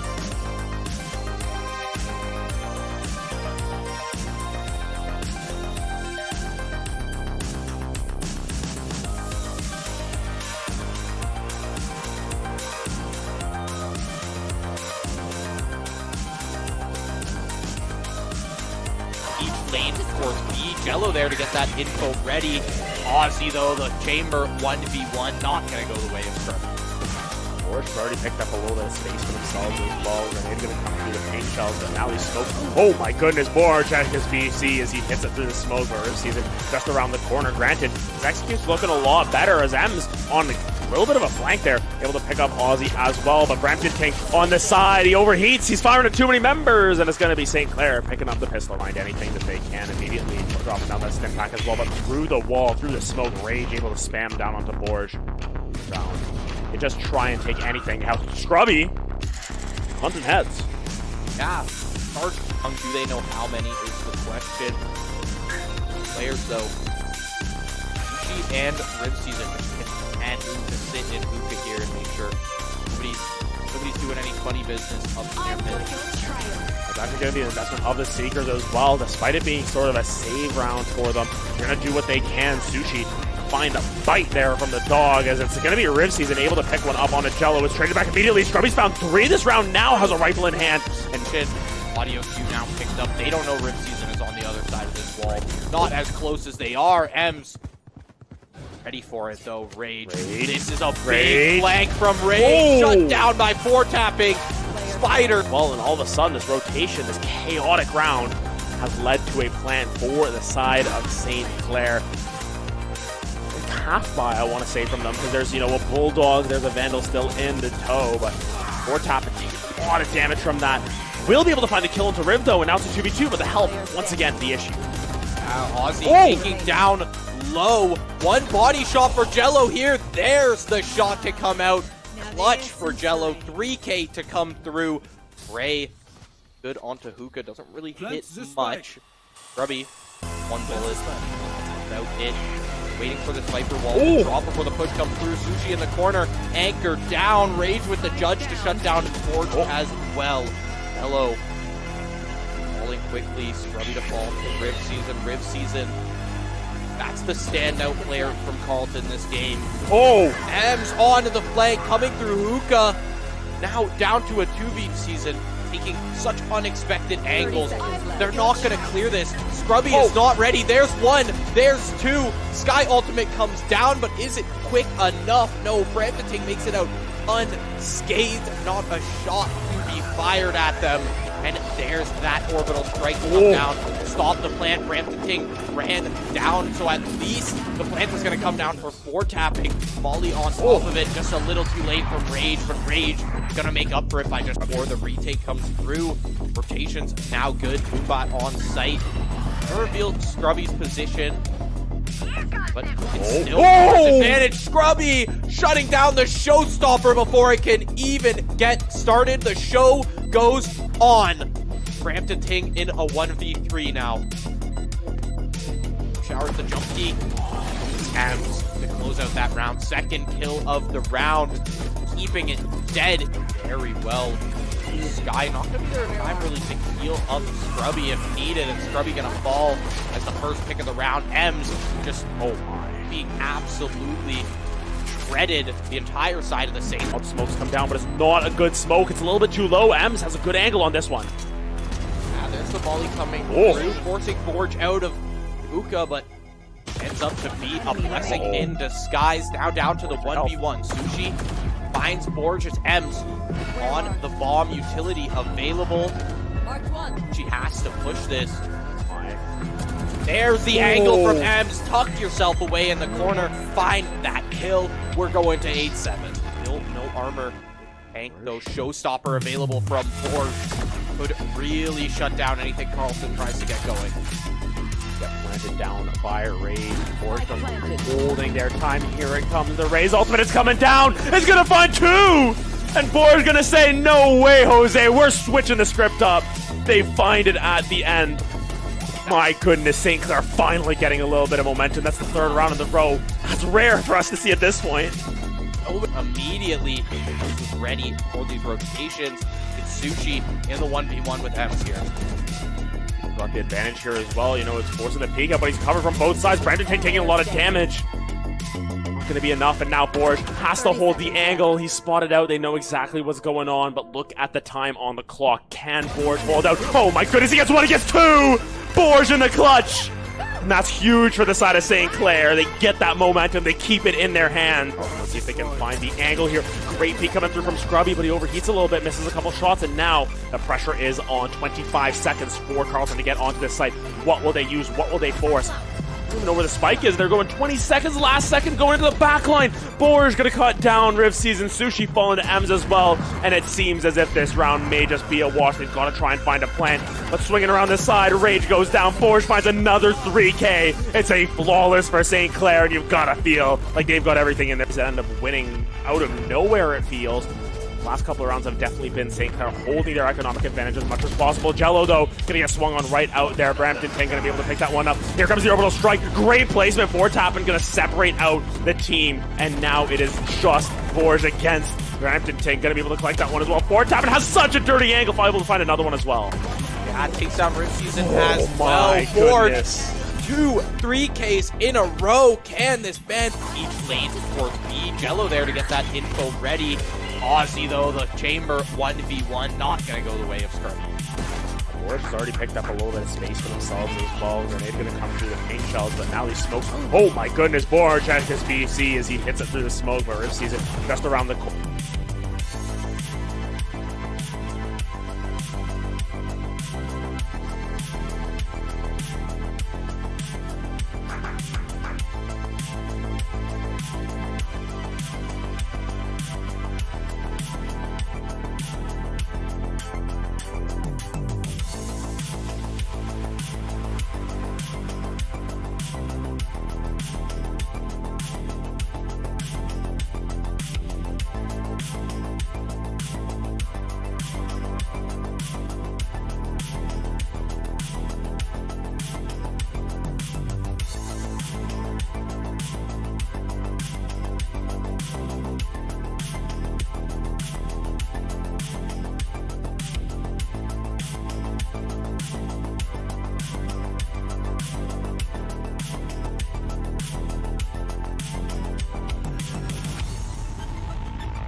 Here we go. This is it, Adam. Map 3, Haven. Agents being locked in the snap of a finger right now. There's the comp coming through from the Saints. Carleton taking a little more time, but we're going to see Rage back on that Astra. Maybe not. Not back on that Astra. The Mirrored Omens possibly going to come through here. Brampton Ting is actually on the chamber this time. A little bit of a switch up from Aussie last game there. Oh. Aussie to lock in the breach. Oh my Mirrored goodness. breach, mirrored fade, Mirrored everything. mirrored everything. Okay, this is going to be an interesting one here. Of course, Haven, sort of known for having a lot of diversity. We've got a lot of different things that you can pull through. Sometimes the Neon will come out. You know, sometimes we'll see a Sage pulled out on this map. But nonetheless, interesting to see both of these teams opting for identical comps at that. But of course, we have to talk about the elephant in the room, or I would say the big man in the room, Boris, showing up at the end of that last map. Want to see what they've got in the tank this time around. Game 3 of this best of 3. Haven on the line here, and of course, a whole lot of bragging rights. You think about it this way. These two teams, Canadian schools, you want to get as many bragging rights as possible, especially considering but there's a power rankings coming out for Valorant in the next couple of days. This could have a little bit of an impact on that one. Could have impact indeed, especially, and I'm choosing my words carefully with this one. If this game isn't a close one, if either of these teams are able to take it, and even like, I guess we saw a 13-8 last game, but even something like a 13-6, 13-5 fashion, at the end of this, I think that's really gonna put them a leg up above the other team, at least in those power rankings, when you're taking into account, right, every single game they've played, every single map they've played, against who, etc. I think that's really could be the game changer, but already starting this out, Saints starting off A side, slow walk towards that BC split. And we saw Riv Season get a little aggressive down A long, and we're seeing the peaks now as well there on the minimap, but not really anything to be spoken of in terms of contact just yet. The Prowler finds one, and Forge finds the other as well. First pick to come through. Now the plan is good. Rest of Carleton be well off-site here. The thing is, they're all in the same spot. You know, there's no one coming in from a flank. They're all playing from the back of the site here, trying to play towards this garage. It's a very predictable angle for them to play. We're going to toss down the C's as well. You can see Rage sort of pushing in onto site. Jello was stunned up, but here comes the retake. M's able to find a couple there, but 10 health on this breach. Got to be real careful, spamming through the smoke, but nonetheless, Borg holding a long angle. Scrubby's going to be able to find one. Borg pushes through once again. How are they going to find it again? And oh my goodness, Borg and Scrubby link up the Mandem. They find themselves the pistol round win, and that's some good momentum carrying over from the last map. I hated that, but we're going to gloss over it as Borg taking that momentum from last game, coming in. The entry is good. The post-plan kill is good. Scrubby making their mark as well there on the chamber once again. And that's a pistol round locked in for St. Clair College. Only buy coming through for Carleton. I think it's going to be Lindsay Shorty coming through. Not even a light armor on their side. They're fully willing to allow the Saints to have this round and then presumably take the win third round. But already we've seen a few spotted out, and there were once again the quick rotation coming through after that pick. You know, Aussie's the one to sort of pick one up to open that one up. Borg with her reply onto Rage once again, going for the C-site play, but Fortap playing behind the boxes there. Opts to relocate that one. Look at this angle, though. Aussie with the frenzy, going to be able to find it, but Borg once again pulling it out. Jello going to be able to get on the board as well, but look at the angles they're pushing from.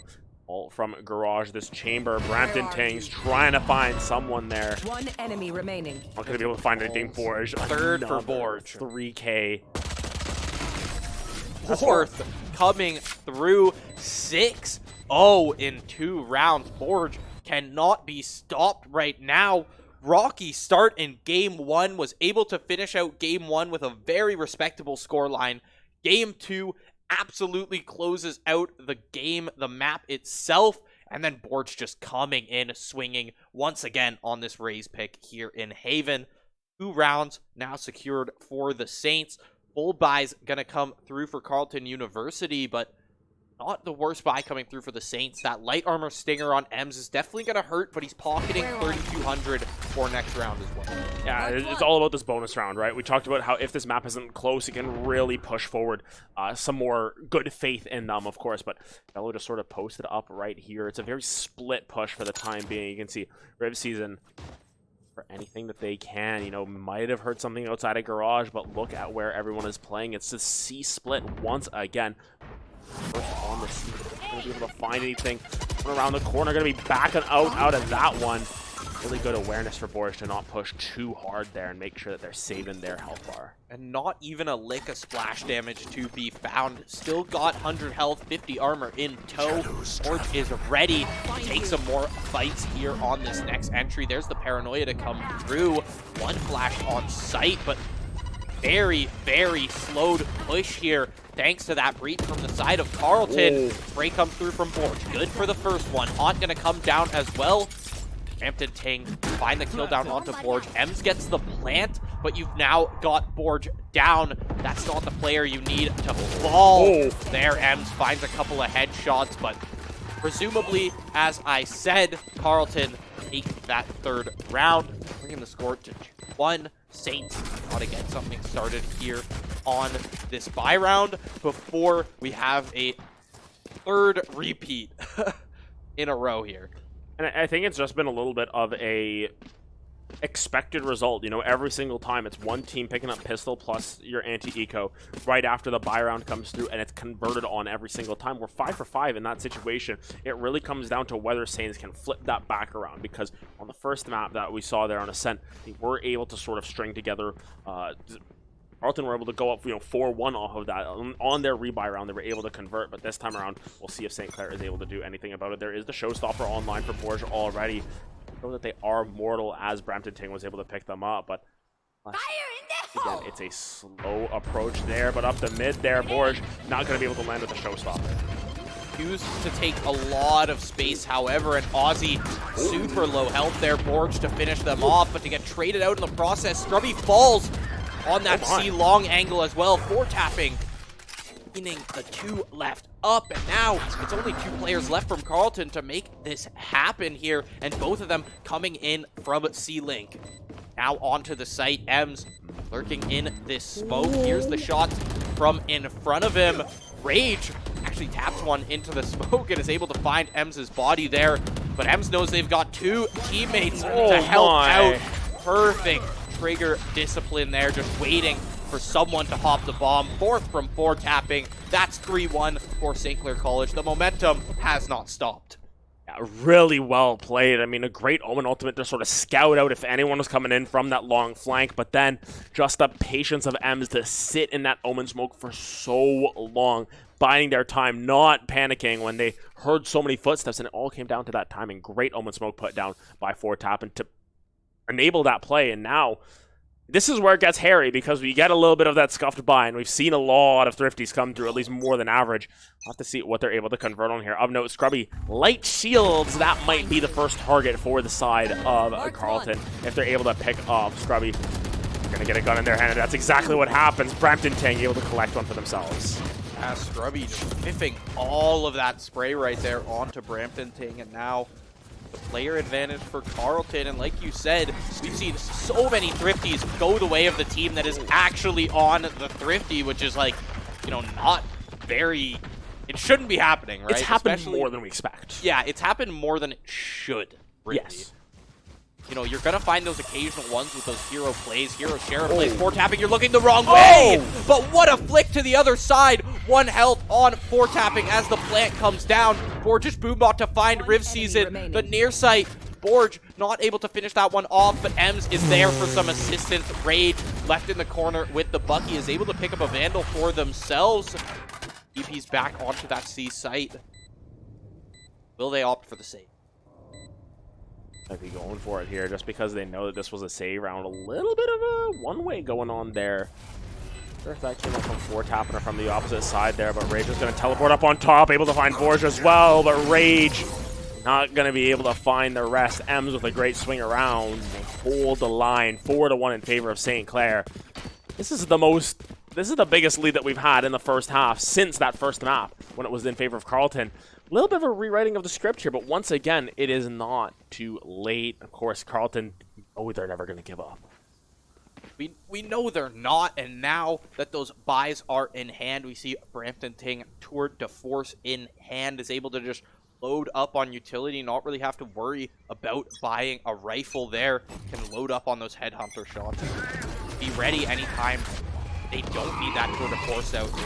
Should they miss those shots? Should they run out of those shots? Oh my, I know the headhunter's good. Borge, first one on the entry is good. Boombot gonna come down. Brampton Ting not phased, but has to use one of those shots on it. There's the ultimate from the breach coming through as well, cleaning out that site, letting the flank go down from four tapping. Let's go right back at you, Aussie says. Oof. Rift season to find 2. Everyone under heaven is just being cleaned out. Aussie with a double. Brampton Ting, there's the only kill we see from the Tour de Force, but it's to clean up the round. 2-4 now. Carleton take that, finally, that buy round that's able to come through, and you're able to find it. Only a few ultimates used as well. Now you're pretty well dead even with Saints in terms of ult economy. But Saints, regular economy, not looking good for them. Ping going through here, and it's very, very exciting to see what these two teams are bringing to the table, because the Rolling Thunder reply coming through from Aussie was the big difference maker there. Was able to drop down from heaven. They got a good angle on it. They were able to really execute on that. But now Brampton Ting with the operator in hand versus a frenzy from Borge. This is not a winning play. Borge is going to be really careful here. They want to try and get anything, just get that economy down a little bit, because those op shots are just so devastating, especially when you don't have those shields. Through a wall, you could just get tapped. Yeah, or even tapped in the leg or something like that, which normally you'd be able to live that with, 20, 19 health, something around those lines. But now you have no armor available, or light armor available. That op even more scary because it's a one-shot to a leg as well. There's Riv Season, always good for the first, usually good for the second, but opting to just take a much more passive stance here in Garage. Paranoia comes out, Showstopper to counter it. Just gonna Showstopper in blind, actually takes M down a peg or two, but not gonna matter as Riv Season shuts down that spike, now has full control of it, is able to fight it out with M's as well. There's 3. Scrubby trading the one back, now has to push through those slow zones to be able to pick up this spike. 30 seconds left in the round. Two players only alive from St. Clair College. You're on the attack. 22 seconds now. The time is ticking down, but the Nightfall is available as well.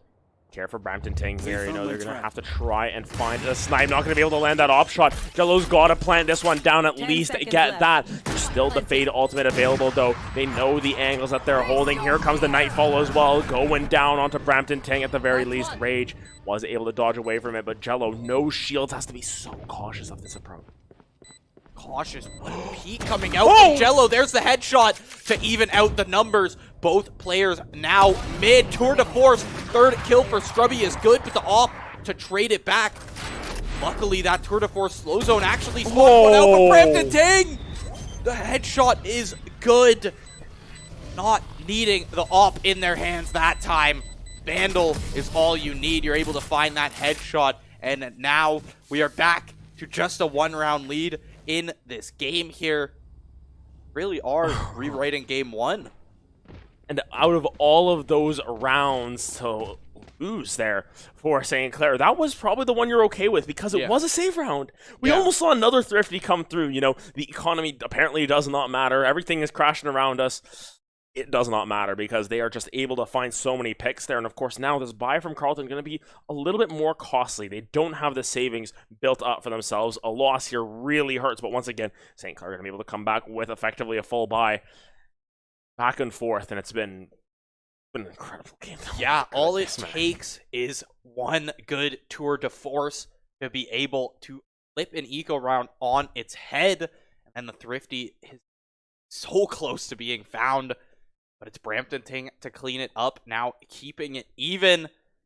At least you can feel good. Like you said, Saints were on the eco there. They're going to be able to have the buys this round. But You do not want to lose that lead, especially when you've finally built it up after all these games of being within 1 round of each other every single round. I just put 2 up with my fingers there, but no, it's getting late now. Yeah. We're coming into this one, but these teams, they're not ready to fall asleep just yet. They are keeping it close here. Brampton Ting, operator back in hand, but we see one for Scrubby as well. Light armor on the other hand, though. See where Brampton Ting is posted up. Right down mid, looking for anything that they can get. Operator on the opposite side as well. A little bit of a glass cannon option coming through from Scrubby. We'll see where they opt to peek as well. But Brampton Ting, thus far, a little bit unsuccessful. Not really able to find anything, but Borj want to be the victim. Operator Riv Season push as well. 4-tap and hold. Oh, so close every single time. Just barely out of the way. 4-tapping. Going out. Good to send the smoke for the rest of the team. Riv Season not gonna be phased by anything. No, there it is. Riv Season. Oh, surprised the headshot was not found, to be honest. As it's been Riv Season every time on those exact same kind of peaks to be able to find them, but you're able to deal the damage and get out unscathed. Take those trades. You take that intel you can grab.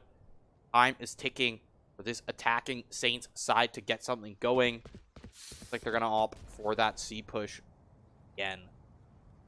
Looks as if Rage is going to be the one to sort of hold down the fort here. 30 Borj seconds left. still has a satchel to be able to get in there, as well as the boom bot. You've got some agency here. Let's see what Rage is able to do. 30 seconds, 20 seconds now, ticking down. Dodges away from that op shot as well, but Rage is still left untouched, left unmarked. It's going to be one picked up by Rage. Spike, though, does go down, and they know where the Omen is, the Aftershock as well. Going to be able to sweep him out. It takes him down as Ems is able to clean it up, but Ozzy able to reply as well. The teleport out good as well. And now 4-tapping on a little bit of an off angle. Jello, though, able to find one as well. It's all down to the Omen from 4-tapping. Riv Season, I have no idea where he is. Is he going to be able to find the peak? It's one. Is he going to be able to find the other one? Time is not of the essence. But Riv Season, he's sticking it. 4-tapping, though, still so patient. He pulls off. It's half. He knows it's half. Is he going to be able to find the shots? You know he is. 4-tapping. Going to be able to clutch out the round. My goodness, St. Clair, you continue to make it work. Somehow, by the skin of their teeth, St. Clair is pulling through, keeping the lead there. It's 4-tapping to clean up that 1v1 clutch. They're being in such a good position because they saw 4-tapping TP away. No idea where he TP'd to.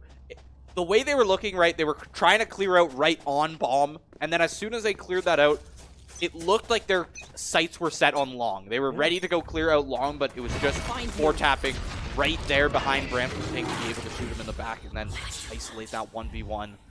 Able to clean up the clutch, and already Saints getting a lot more aggressive at the starting of the round than we've seen thus far. We know they've got the economy advantage. They really want to try and push this lead for themselves. You can see Borg already going on site here, going to be able to land not anyone there actually, but Jello going to be able to collect one in return. Ems going to be cleaning that one up as well. 4-tapping collects the third as this site A completely in favor of the Saints, and now the Ravens going to have to find a little bit of a miracle to try and reclaim this site. Going to be difficult considering the guns they've got. It's a headhunter, it's a sheriff, but you can make some magic happen with those if the situation's right.